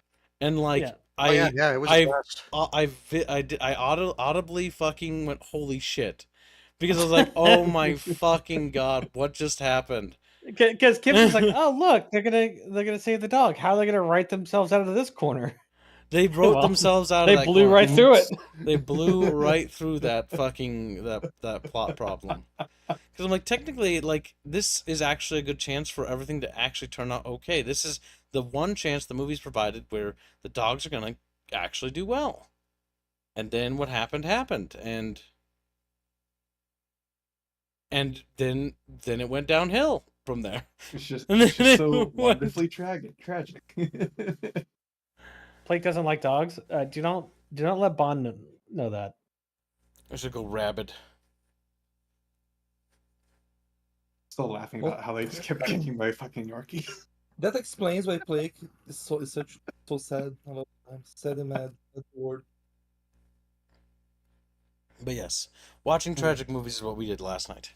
So, Turok Origins, we'll have to see. It's going to have co-op, but it's Saber Interactive, and let's be frank, Saber Interactive made Space Marine 2, and Space Marine 2, while critically well received, it kind of was a shallow game. Saber just really kind of is struggling to make games that have, I guess, staying power. Because while Space Marine 2 blew up for a while, it kind of fizzled out in terms of people talking about it. Correct.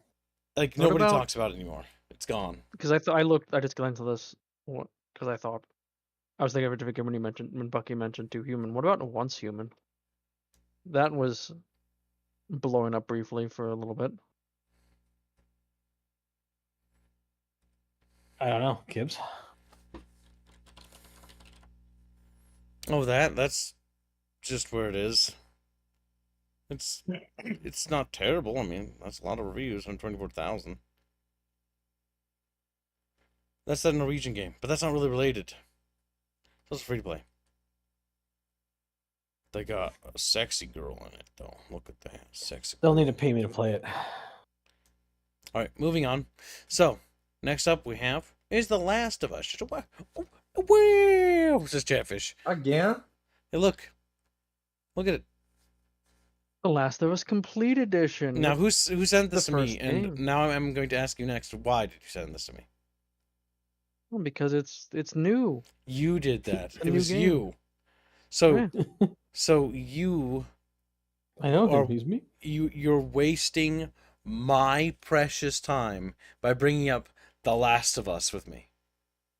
Yeah, because you're gonna buy it for $100, right? I'm not buying it for $100.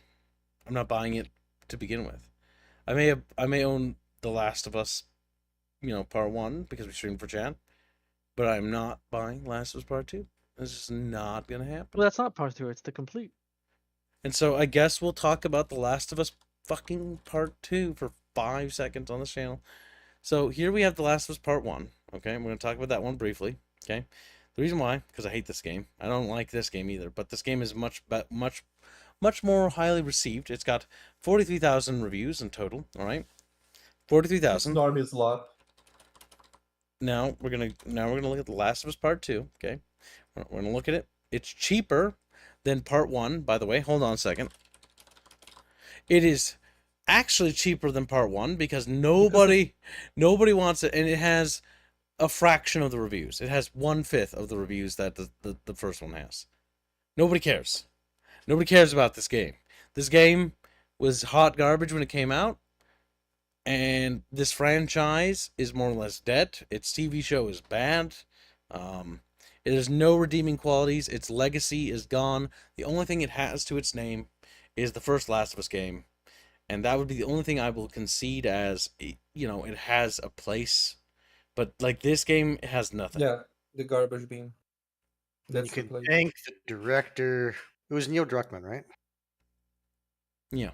I think Yes. so. Turkestani Republic. So, yeah.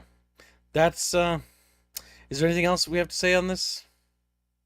The Last of Us 1 and 2, they're both equal. They're just bad. The 2 one is just like it tried to be a little more.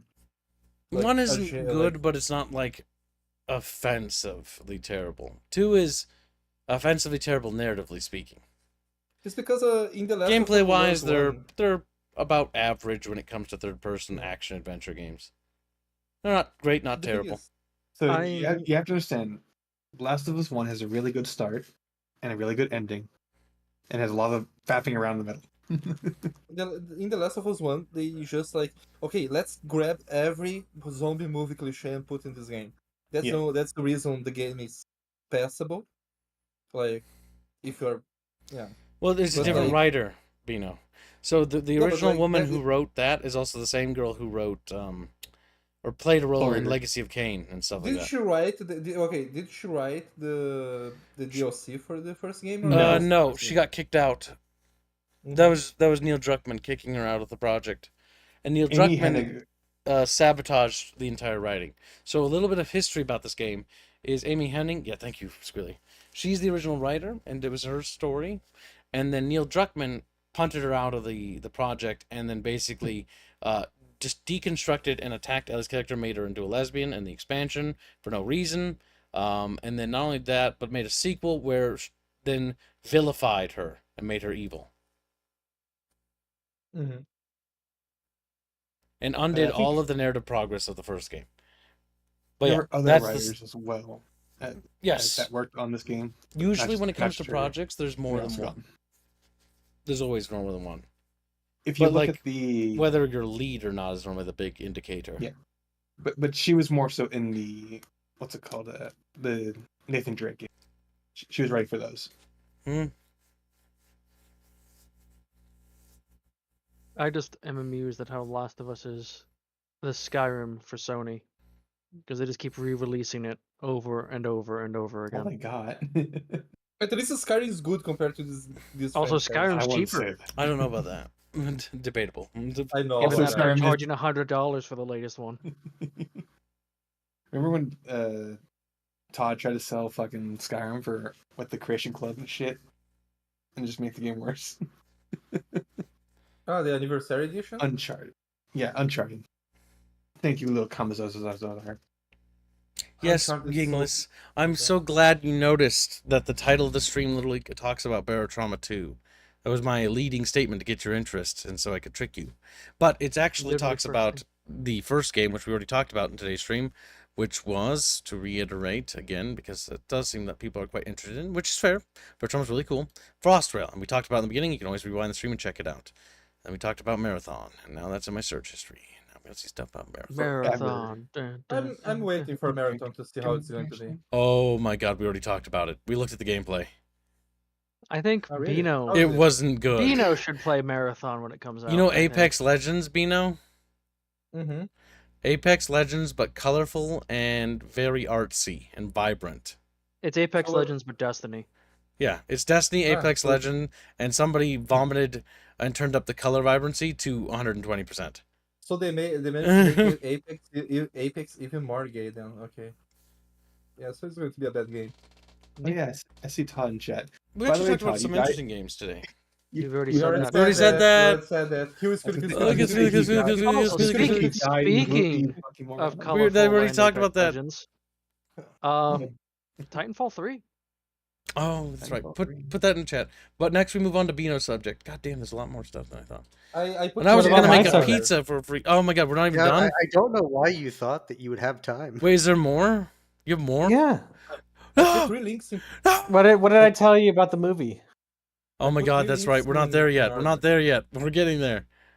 I'm opening Yeah. them. I'm opening the links. Hold on. Chit chat, This fish. it's a story. Watch it's a Fuzzy part, show up, so- and then we like Fuzzy. You're gonna have All of a sudden, Kib's like, maybe not every guest should No. have a topic. They do, because this is the good habit. I like this. This is fun. I like it. I'm enjoying this. Come on, you guys, like it. Just no. All right. So this is the next subject. Put Titanfall 3 link in there. We'll talk about Titanfall 3 next, but first we're talking about this. So Bino brought up a Screen Rant article that says Schedule 1 is under investigation for possible copyright infringement. Bino, how could Schedule 1 be under copyright infringement? What do they Because What basically, do they like, you know, the whole like, sorry, not Disney, Nintendo stuff. Hmm. How they started like power and trying to patenting? get powered, yeah. Like basically, people are not talking about this, but there's a game called Drug Dealer Simulator. Hmm. That like, and they had a bit of the Fortnite and PUBG issue where PUBG is just like generic assets put into a game system, and then like an stylized like similar game comes out and does better and they get mad, and then there's the powered stuff, and then now this Schedule 1 is a stylized game about mixing like a bunch of shit together, calling it a drug and selling it to people, right? Hmm. And this one guy these guys from the drug dealer simulator, they got mad because of, wait, how are we not getting as much success as they are? You get what I mean? So they try to sue it. If like investigation for possible copyright infringement. Then you look at the second link, Yeah. because it's kind of obvious what. Drug dealer simulators get review bombed after suing Schedule 1, even though it hasn't. They hadn't actually sued it yet, apparently, but they were like going through the motions, because they admit, no, you're not trying to. And then like you go into the third link. That's the reaction to like the players negativity. That's, oh, no, there's no lawsuit. We are just trying to.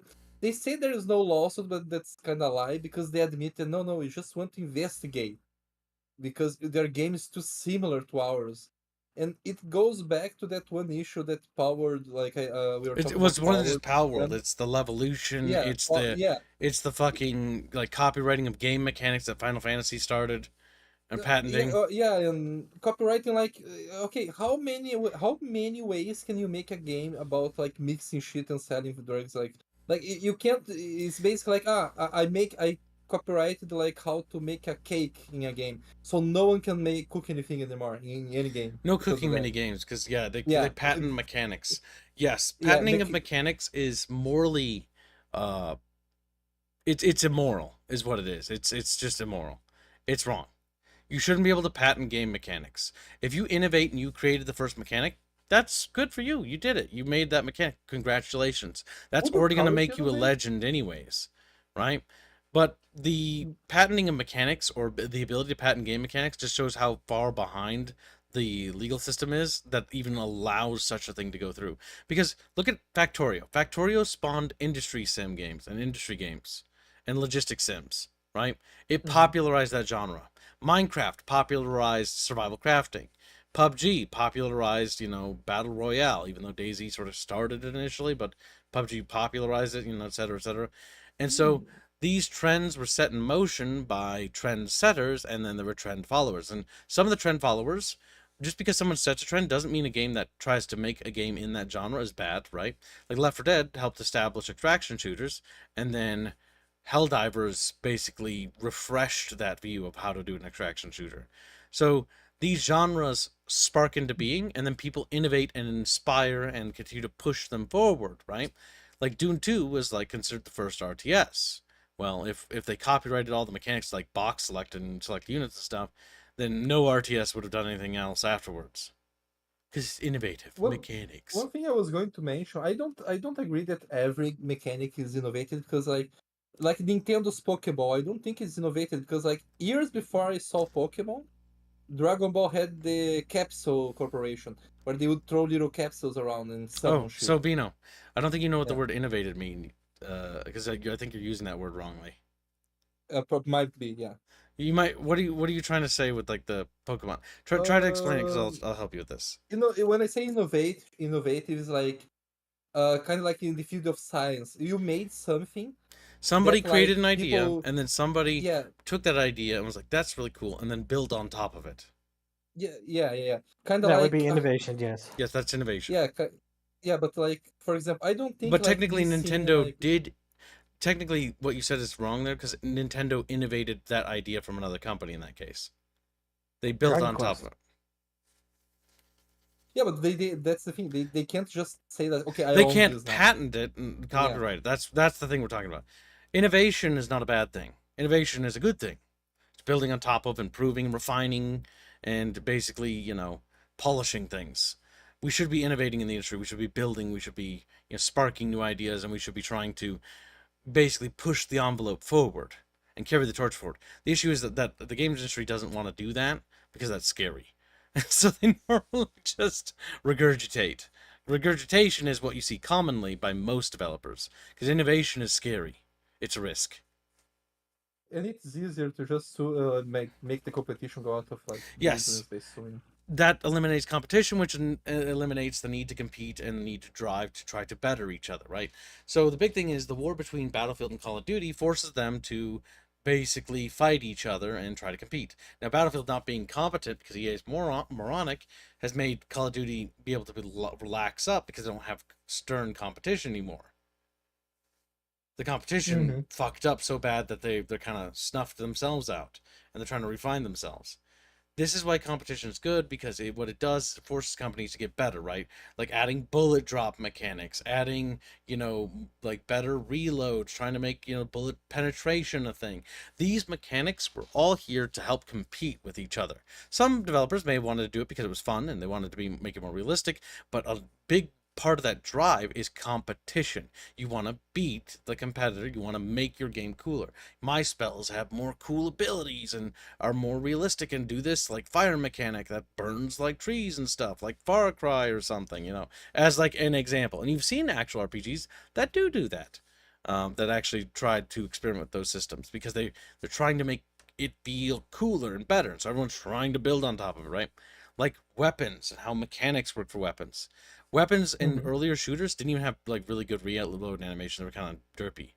But as games have gotten better, you notice that there's a hyper fixation on making reload animations look really tight and really good. Look at Helldivers with its reload animations and gun like stuff, as an example. And even Call of Duty to an extent, even the modern ones.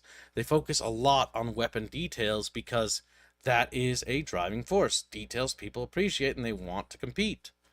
Competition is good. And so you're absolutely right when you say, competition, like them eliminating competition, that's lazy and that's bad. When we should be trying to all compete and strive.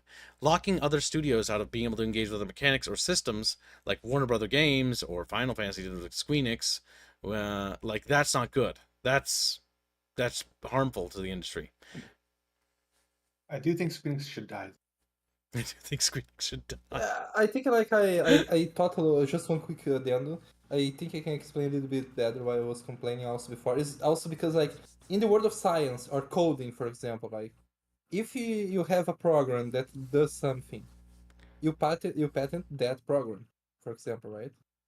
If it's a very innovative program, I mean, like if it's not some like debug code that just like prints a thing, right? Not base code base.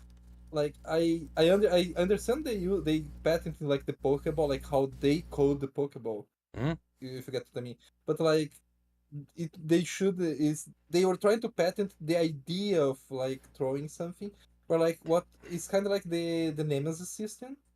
They can patent the code that run the Nemesis system, but like the idea of the Nemesis system, even though they quote unquote patented it, they will never be able to enforce it because you can't enforce that Yep, kind of stuff. like Like that's kind code, of what I was code, trying to. code should absolutely be protected, right? Like if you made a custom built engine, that's your custom built engine. The Sage engine, which EA had made and basically commissioned to make RTSs in, was a really good engine. Still is a really good engine, but it's not being supported anymore, and it's also ancient now.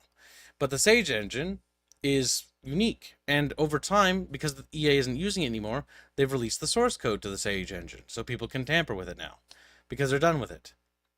But the answer is yes. The code itself, like the code, distinct code, should be patented or copyright protected. The idea of an object being thrown should not. Yes, because that's nonsensical. Like patenting game mechanics, like you have time based combat mechanics in your turn-based strategy game or turn-based RPG or something. I can't remember what Final Fantasy did because they started that, or they were one of the early ones to start this too and jump on the patenting mechanics thing. And then no game could use systems like that because the entire gameplay mechanic was patented, not the code. And so because it was, nobody could make anything like it. Or with like Bandai Namco with the mini games during load screens. Yeah, mini games during loading screens and things like that. Yeah, because what I get mad is that like this is something that in real life people, even judges, understand. Because like, I imagine like the guy that created the car like in Britain or something, or whatever it was created, and I patent it, so nowhere in the world anyone can develop any other kind of car. They can't try to. Can't even try to, because I patent this car. That's like how I explain like why I don't see even like how that was allowed in the first place. Right? Yeah, it was allowed in Japan because Japan values Nintendo. Yep. Very highly. Basically, they're able to get away with a lot more than a regular game developer in Japan could not get away with what Nintendo does, and would not, because they don't receive the special exemptions that Nintendo does. Nintendo, as a corporation, has more power than it really should, and because it has more power, it snuffs out the little Japanese independent creators who just get silenced because they can just get stepped on. Would you say that Nintendo is the biggest cultural export of Japan? Biggest culture? They play a big role, yes. But even if they do play a big role, probably like the big five. They are the biggest brand ambassador. Yes, because they've helped spark. They literally, Nintendo has a huge role in the games industry, legacy wise, incredibly so. It literally saved the games industry. Basically, when the games industry was going tits up after Atari basically couldn't get the grounds off, and then the NES came in and basically resurrected, or not resurrected, but basically shoveled coals back into the furnace to keep the games industry going. And then we had the big gaming war that exploded, because the next was the first massive console war, like big one, and that was the next generation. I think the eighth, no, that'd be like the ninth gen or whatever. What, I can't remember. Either way, it's Sega Genesis and Nintendo, Super Nintendo Entertainment System, and that console war was huge. That was the big console war. And ever since then, there were massive console wars ever since. And those console wars were good for the industry, not for exclusivity, but for competition reasons. They did a lot of good things, basically pushing the graphics race, which was good initially, and then has kind of gotten out of hand now. Because initially it was all about that sparked the graphics race, and the graphics race was important because it helped improve technology and gaming so that games could look better and do more in video games. However, that led to where we are now, where we have a bunch of useless shit like DLSS and all this other crap that we don't really need. But they just keep pushing it because they don't know what else to fight over, because they've been fighting that same race for decades now. A lot of people like our games horrors though. Like oh my god, this game has good graphics. Horrors, you mean? Therefore, it's good. Yeah, graphics horrors. Yeah.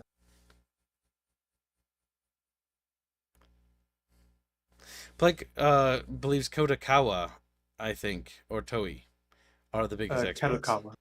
Kadokawa. I can't pronounce these things. Well, that's why I said at the very least, Nintendo is definitely like in the top 5 of like this is the shit that like Japan is known for. I think Nintendo is more than the Let's anime see. stuff because like a lot of people never watch the anime. Most people know who Mario is. Like, Yep, brand recognition. It's like McDonald's and the like- Golden Arches. The reason why you see Yeah.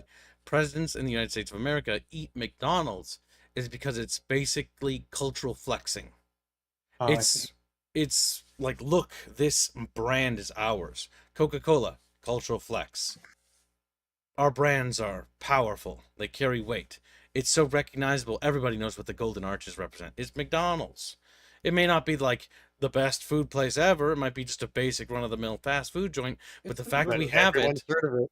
everyone's Everyone's heard of it, and it's spread globally. It's literally a part of a cultural flex. Was like, when was it Papa John's or Pizza Hut that went to Russia, and Gorbachev was in a commercial literally advertising Pizza Hut. Like, that is cultural warfare. Capitalism is one. We got them buying our pizzas. We Yeah, fucking won. Mickey D's in China. When the I first hate McDonald's it. went up in Uh, Vietnam, it's like, in the end, in the Vietnam War, who really won? Well, the reality is we did. Because the only thing, if they're buying our products and they're consuming our food and absorbing our culture, we won. We're winners, chat. We Just are like, Legion. We are "Mm." Empire. As Blake eats his little Big Mac, he's like, damn it, I hate Big Macs. I Maybe I being should get an more American McDonald's. simp. You and your fucking McDonald's addiction. You need to stop doing that. You, I like McDonald's. oh my Even god. though I can't eat it. God I damn. can't eat it. I don't have McDonald's. You could say, McDonald's. Kibbs, that I'm loving it. Help me, Bucky. We've become too No. powerful. We've become too powerful. No, he says. Yup, Pizza Hut. Pizza Hut, says Chatfish. Yeah, I thought it was a Pizza Hut commercial. Or pizza. Yeah, did I say Pizza Hut? Or did I say Domino's or something? You said Pizza Hut. Oh, I did. I guessed it right. Nice. Yep, because it's a cultural flex, right? And that's why video games are important. This is why, I know it's a bit of a segue, but it ties back to Japan and its influence on the game industry because it has a massive input. It helped particularly save the industry when it was in turmoil with Atari, right? It intervened with the NES. It swooped in and basically helped keep the industry flowing so that it didn't have a dead spot. Now, no matter what, gaming was always going to become a thing. It was just a matter of when and how. And the fact that Who was going to be at the Yep, and the fact that helm of this Nintendo shit? interceded at that specific point helped guarantee that gaming wouldn't have a dark spot and that we're as advanced when it comes to games as we are now. Had that dark spot or dark age been longer, gaming would be not as advanced as it is now. Would you guys say that gaming was also helpful when it comes to like CGI animation? Because a lot of the technology that is used for It helps play a CGI role, but movies also play a role in that. But a lot of Yeah, that's PlayStation 1 games made use of early CGI, quite notably in PlayStation 1 and N64 era. I believe 7th gen? I think? Or no, it's the 8th gen. No, wait, no, gens go backwards. Gens go backwards. That'd be 5th gen. Chatfish, Kid Brain, Upside Down, maybe 6th? I don't know. 5th. I'm calling it. It's 5th. I hope. I always get this numbers, chat. Numbers. What do the numbers mean? Gibbs is just saying that video boxes. games are Japan's burgers. Pretty much, yeah. And that's why video games are important. And that's why the government is so important in Japan and adamant about protecting Nintendo. That's why when it looks like Nintendo goes around bullying other little games companies, they are, and they're able to get away with it, because the government places such high stock and value in Nintendo. They're worried that by, these small competitors upsetting the balance, that Nintendo will lose its power. And to a degree, there's a rational fear there because it could upset that power if contested. Yeah, but by doing that, they're preventing the next quote-unquote yes. Nintendo from But, rising. Understand their frame of reference. They're secure in the fact that they know Nintendo is Japanese and something that they're in control of and still has power. And so because they're so secure in that, they'd rather hedge their bets in a winning horse than a horse that's not been tested. This is the rationale. I'm not. It's not. I'm not justifying or arguing for it. I'm No, just trying I to come know, up with the I know. rationale as to why they do it. Anyone? I think it's Yeah. stupid, but I agree with you. I don't know. How do you feel about it, Bucky? I have no comment. He's unsure. That means- Zar and Jana want me to point out that donos were missed. Oh, let's get him. Read, boy. Fine, I'll read. Start raining. I hate the Frederick rain. says, for an hour ago, it says Kipcast sounds both and less like gay than He's already read Cheatcast. I that. read it already. Okay, well then no donuts were missed, and Chatfish just lied to me so I could sound dumb for 5 seconds. Janos, are you using the fan funding thing, or what are you using to look at it?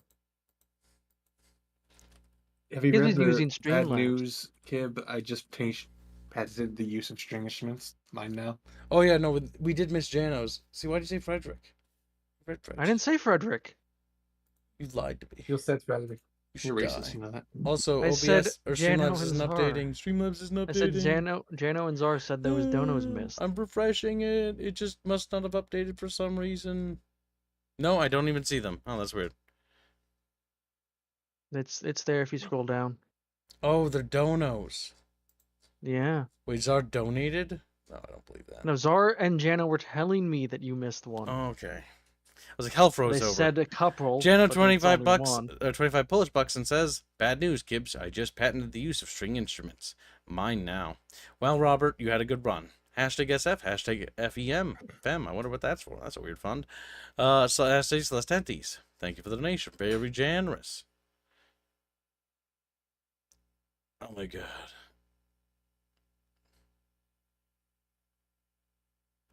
I don't think Nintendo would want to patent the Japanese games I play. Well, that's because they're not competing in the same market, and I know what games you're probably talking about. But India knows what games he's talking about too. yes, that's a market they're not interested in, so they don't care. However, there are markets they are interested in, and like Pokemon and Pal World, that's why the fight is going on there. Because their Pal World has unironically upset the balance that Nintendo has had. And so Nintendo now wants to intercede, the government to intercede to stop that balance from being upsetted. But Whoa. that's also If why we Pal let this World continue- Pal World has basically run to America's arms for protection, more or less. Hence why Microsoft is like shielding it, or not shielding, but like basically it's guaranteed to succeed over here no matter what happens in Japan. Pal World's exploded, and because it's exploded so well here, even if it does get banned in Japan, it wouldn't do anything because what's going to happen is people will just rip the game and play it anyways because it's already exploded. It reached the cultural height. It's not like a Minecraft level success where it's a cultural shockwave. Minecraft was a cultural shockwave. I think very few games can really ever do that. That Blake game says was it's Sony, not that was Microsoft. that was basically the Lego video game finally being made, where Legos, which are I think a Dutch toy, right? I think. Oh, I don't remember where they got started. But either way, Legos are a big deal, right? And so like they were massive when they blew up, and like everybody wants Legos, right? But like then video games never had a Lego game. I mean, they did have Lego games, but nothing like a Lego level product. And Minecraft became that Lego level product, approachable for all ages, Frederick and says exploded. Danish. Danish. My God. The filthy Danish. Danes. All right. But yeah. To retouch base with the Schedule 1 thing, the whole drug dealer suing them is a very bad look, or even investigating them, and then publicly stating that shows severe insecurity. And when we talk about developer insecurities, developers do have this, like, and there's a rationale as to why. Great example, the Indiana Jones game that was supposed to come out for the Xbox 360 that never did on the PlayStation 3 died because Uncharted came out. The team was so demoralized by Uncharted's release that they collapsed entirely. That, and coupled with engine problems because they accidentally used a physics engine with their engine that wasn't compatible, which meant that nothing could work. When it worked great, but It the looked issue great, is that was like 10% of the time. But it only worked in those specific set pieces and couldn't run stably because those two things weren't actually compatible. And so, despite the game looking really good visually and those set things, wasn't possible to actually make that game. It couldn't be made. And so the team lost all hope when Uncharted came out, or was announced basically, because there was no way they were going to get their game off the ground. Because the niche has already been filled by another thing. I remember a Door Kickers dev praising similar games in Steam. Yes, it depends on developers, right? Some developers get very... It's emotional, right? So when you're making a game, you've invested a lot of time. You've poured your blood, sweat, and oil into it, right? You know, well, oil, code. But you basically been busting your balls on this fucking thing. And it could be like a lifelong project, and they've spent years working towards it, and it's normally multi-year projects. And so these guys get emotional, and I completely understand how that feels. And when you get emotional, you don't think, and that leads you to make irrational decisions. Some developers, like this case, being insecure and lashing out another developer for their success, while, you know, some developers who are secure in themselves will go out and praise other things. It's basically considered a test, you know, of the will. Not every developer passes, and, you know, you never know until you're actually put through the crucible. Just the crucible.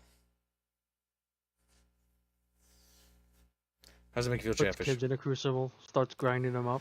All right, put the Titanfall game in there. We're almost through this. Let's go. Okay, so I put 2 things for Titanfall. I'd grab the most recent one, and then the one above that. What is Or 2 above ephemera it. stuff? So yeah, that's something else. But grab that image, and then grab the other thing. After that, above ephemera. You like that name? And grab this. Yeah. And then grab ephemeris. I can briefly touch on that. Ian mentioned it, and I looked at it. It could be something neat, but I think it's not going to be anytime remotely soon. So. Okay, we got the first thing up from El Salvador. Doing slight digging. This is apparently where the leak originated, and this is a guy who does leaks and covers Apex Legends, and is apparently well known within those communities as So reliable. And this is the majority of what is being claimed, that it's close to release. It's almost complete. It's Unreal 5. It's going to have a campaign, live service with Battle Pass. Its main mode's going to be called Extraction, with Team Deathmatch and basically all the original modes in. Returning characters from Apex Legends and a weather system. And this is where the leaks and rumors have originated, and the guy has come out and saying, like, that his inside sources are 100%, like, yeah, our information's correct. Escape But from the this frontier. is where it originated. I think that's just a thing he threw together, because I'm not seeing anything else besides this. Like, you know what? Anywhere else where that's been That mentioned. name immediately gives me that gives me fucking Battle Royale vibes. So, but this is where it's originated. Now, if you open up the next thing, so it's apparently these rumors are being struck down by another insider who's an insider with Respawn themselves, not Apex Legends. Who's apparently also, like, he has a flawless track record with leaks and inside information. And he's saying that there is a small internal team that's mostly working on prototyping stuff, and it's the lead guy for Titanfall 1. And it's mostly just prototyping stuff for the games, and if they are working on a specific, like, a game, it's nowhere near complete. It won't even, like, not even 2026. Like, it's way out. So the rumors are completely wrong. So it's conflicting information. Yeah, so the leaker from who's Apex Legends is saying, hey, it's coming out, and the insider from Respawn itself, like the company, not just the team on Apex Legends, is saying, no, there is an internal team doing that's prototyping mechanics and stuff with Titans, but it's probably not even an actual game they're doing. They're just prototyping mechanics. I just want to bet they just add to Apex later on. Huh. More than likely, or another upcoming thing. It also just the one leak part of that leak that doesn't make any sense. Returning Apex characters, like Apex and Titanfall don't. Well, it is the same universe. Oh, that's quite awful. At least it was initially supposed The to Apex be. I don't know if it still is. Are people that are actually just very much weaker than the pilots, but they're still relatively powerful mercenaries. I don't like that. Because that's why all the same Not guns. sure why they would bring are them in. used, like, Considering pilots are just better at everything else. Don't know, but so yes, conflicting information, and I believe it mentions the guy name. It's Jeff something in that article itself. He was apparently an insider for Respawn, like itself, is saying no. The leaks are completely incorrect. And if Titanfall 3 is actually being internally worked on and they're keeping a tight lid on it, it's nowhere near complete. Okay. So, we'll wait and see. Yeah. Basically, the news is there's no news. Moving on. Effectively, yeah. What is this? Something Unilist mentioned, I did some looking around. It looks like trying to be a spiritual successor or heavily inspired by Homeworld. And it looked relatively neat, but it failed its Kickstarter and is only recently got secured funding from a publisher. Looks very prototypey right off the bat. But I can see they're trying to do the Homeworld thing with like the movements and weightiness to ships with mass. I like what space games do. That way they have the It could be individual neat. thrusters. But that's about that. That's all about it. It could be neat, but I know it's only even recently got. it even has working any and kind of functioning funding. turrets, which is cool. I like that. Something to keep an eye on for way in the future, basically. With a campaign map, that could be interesting. I mean, the That's thing a is, tech tree, I think. if they, yeah, no, but this is a campaign map. Because if they add Dinos. there's dinosaur people, if they Jellyfish. add modability to stuff like this, what that could mean is like you could make Stargate, you could make Star Wars, you could make Star Trek, you can make your whatever sci-fi your heart's content in this game, and if the game is well made and it's got good space combat, then that's awesome because all you need is a template. That's what makes real-time strategy games so good. And I do like the spiraling racks. That is interesting. But It's a neat little thing. It's a very, from what I've seen, a little bit of digging I just did on it. Very small team, might even be solo dev, oh, or like one or two sign devs. in. Oops. And Wish instead of- it's a passion project. Like they are dedicated to making this game. It's just they Kickstarter didn't, well, they did an Indiegogo and it didn't succeed. Yep, that And they happens. recently got a publisher, and so now they're apparently maintaining creative control of it. So they got a good deal, that they were saying. That is good. But we'll see. Yep, that's It's- always the risk, with doing Kickstarter and stuff like that is, it can fail. But what is a good sign is that they didn't give up. And that is admirable. Because it means that they are committed to their vision, even if people didn't quite, it wasn't the right time to do it, maybe it didn't buy on or just didn't get exposure. It means they're committed to their vision and they're not going to back down. And that is admirable. And so But this, that is good.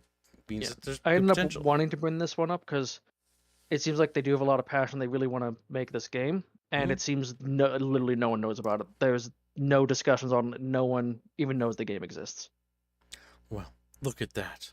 We made people know. All of you Chatfish. Like, well. There you go, Chatfish. Look at that. 5 minutes later, the Chatfish brain resets. You know we what? talk about? Bino can read Todd's Sean, if donation. you want us to check something out, you're going to need to DM me that, okay? Like, Todd, hey Todd, how are you doing, dude? What? $20. Oh. I will patient chic coupling. Money emoji. Get ready for micro bucket actions, chat. Evil laugh. Hashtag breed keeps. Hashtag do raper. Hashtag raggy style. Hashtag bottle hands. Hashtag being always free, yeah. Hashtag booty bucky. Also, hashtag skirt fun. Kibbs choice. Sandwich. You're running way over time. We're working on it, Bucky. We have the Dead Space thing to talk about.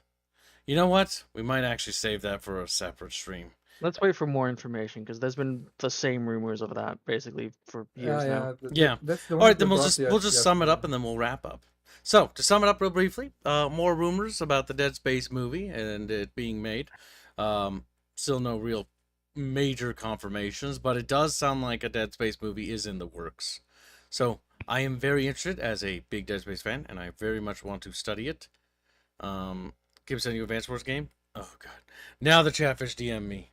Those little bastards. Well, It's Warside. Well, I'll gloss over them quickly, and then we will wrap up. So let's open up Le Discord. Also, chat, don't forget to get ready. Don't forget to like the stream, by the way. We're not done just yet. We're going to raid into the pen and paper stream. Make sure to lick and Yeah, subscribe. the Dead Space leak, the Can latest we rumor get was that? just that the director of it for the live action thing was the guy who did Aquaman. Yes, here's a game that's called Warside. It's basically a quote unquote spiritual successor to Advance Wars. I hope it's the good. plane design and some of the tanks look similar, but I tried the demo. I wasn't a particular big fan of the pixel art, mostly not the vehicles, but like the dudes that like tilt their head and stuff. like those guys right there, the Rangers. Yeah, like they. I played it as well. There's none of the unit or designs have any real flavor to them or character. Yeah, And there's no real difference. difference between the factions and regard design. I have played the demo to this. I will say, just looking at this, like if you go back to the main screen, the different sides, they are just using the same units. It's just color, and each side has a unique unit. They feel and that a seemed to be bit it. on the generic side, yeah. But What are we'll you check talking about? it. Hold up. What? That's just Advanced Wars. That's what I mean. No, Advance Wars, well, mechanically, yeah, it's Advance Wars, but Advance Visually, Wars it's fucking Advanced Wars. Yes, exactly. But we were talking about the sprites. It's a minor thing because gameplay is more important. But the sprites, like the different factions, all the sprites look the same. Yeah, and Advance Wars Even the tanks is as beloved as was, not because like it's a massive innovation on mechanics and But gameplay. yes, you're it's right. It's just the Advance Wars. style and the charm the game has. This doesn't have that. I don't accept the argument of like I don't say argument. I don't like games that just take Age of Empires 2 and paint over it with a different fucking code. Yeah. Mm-hmm. You need that's what this game is. Because that's one of the things. Like, if you're doing something like Advanced Wars, you need to build off top of it. Wargroove really didn't do that. Wargroove was just kind of. It tried. It tried. It introduced the command as an actual unit, and they have abilities. And that it wasn't. It is. No, I was saying it wasn't really good mechanical change. Is what I was gonna say. Not that it wasn't woke. It's woke as fuck. Look at that Tumblr art. I don't want to look at it. Yeah, fine. I'll just look at it. And then it was a neat attempt at change. But yeah, mechanically, these games, right? They never played 2, so. It's just. I mean, look, it even has the defensive. Tumblr knows. Yeah, it's just a knockoff of Advance Wars, but it's like always like a hollow imitation of a better game. I want to do the thing that I remember playing as a kid, but not at least this well. one. Wargroove did try to add a couple mechanics to it. Warside didn't seem to really. What mechanics did they add? The character you pick is actually a unit commander on the field, and they can have abilities, and like if they get killed, then you lose. Oh god! Okay, holy shit! So hold on, is there an HQ in the game, or is it just the commander? I don't recall there being an HQ. Okay, so they just replaced the HQ with the commander. Oh, but the commander had like localized. Look at her. I'll move my head off to the side. But yeah. Look at her face. Mm-hmm. Look at those Tumblr noses. Look at her sprite. It's right there. Oh, it's so bad. I hate it. Yeah, it's just woke Advance Wars is what it is. Without the charm of Advance Wars. This one, Wargroove at least tried to have charm with the units having different sprites for each faction. Quit it. Fuck it. Fuck it. No. Fuck Wargroove her. mechanically is better than Warside. Oh, I don't. Doesn't matter. I don't. No. All right. Either way, Chatfish, I think that's. Wait a minute. Okay, I was just being taken to the dev server for some reason. Alright, chat. Remember, if you ever want us to show off something on stream, you need to DM me on Discord. Because nobody has. We've now looked through everything. And I've said my piece. We will be popping into the next stream, which will be streaming the pen and paper campaign, where we'll continue our glorious siege battle. Yes. Well, actually not siege battle. It's more of us surviving a siege battle. So, we will attempt to survive the onslaught of zombie squirrels. We'll see you over there, chat. And for those that don't follow us, have a great night, and we'll see you in the next stream. Goodbye, little Chatfish. Yeah. Bye now.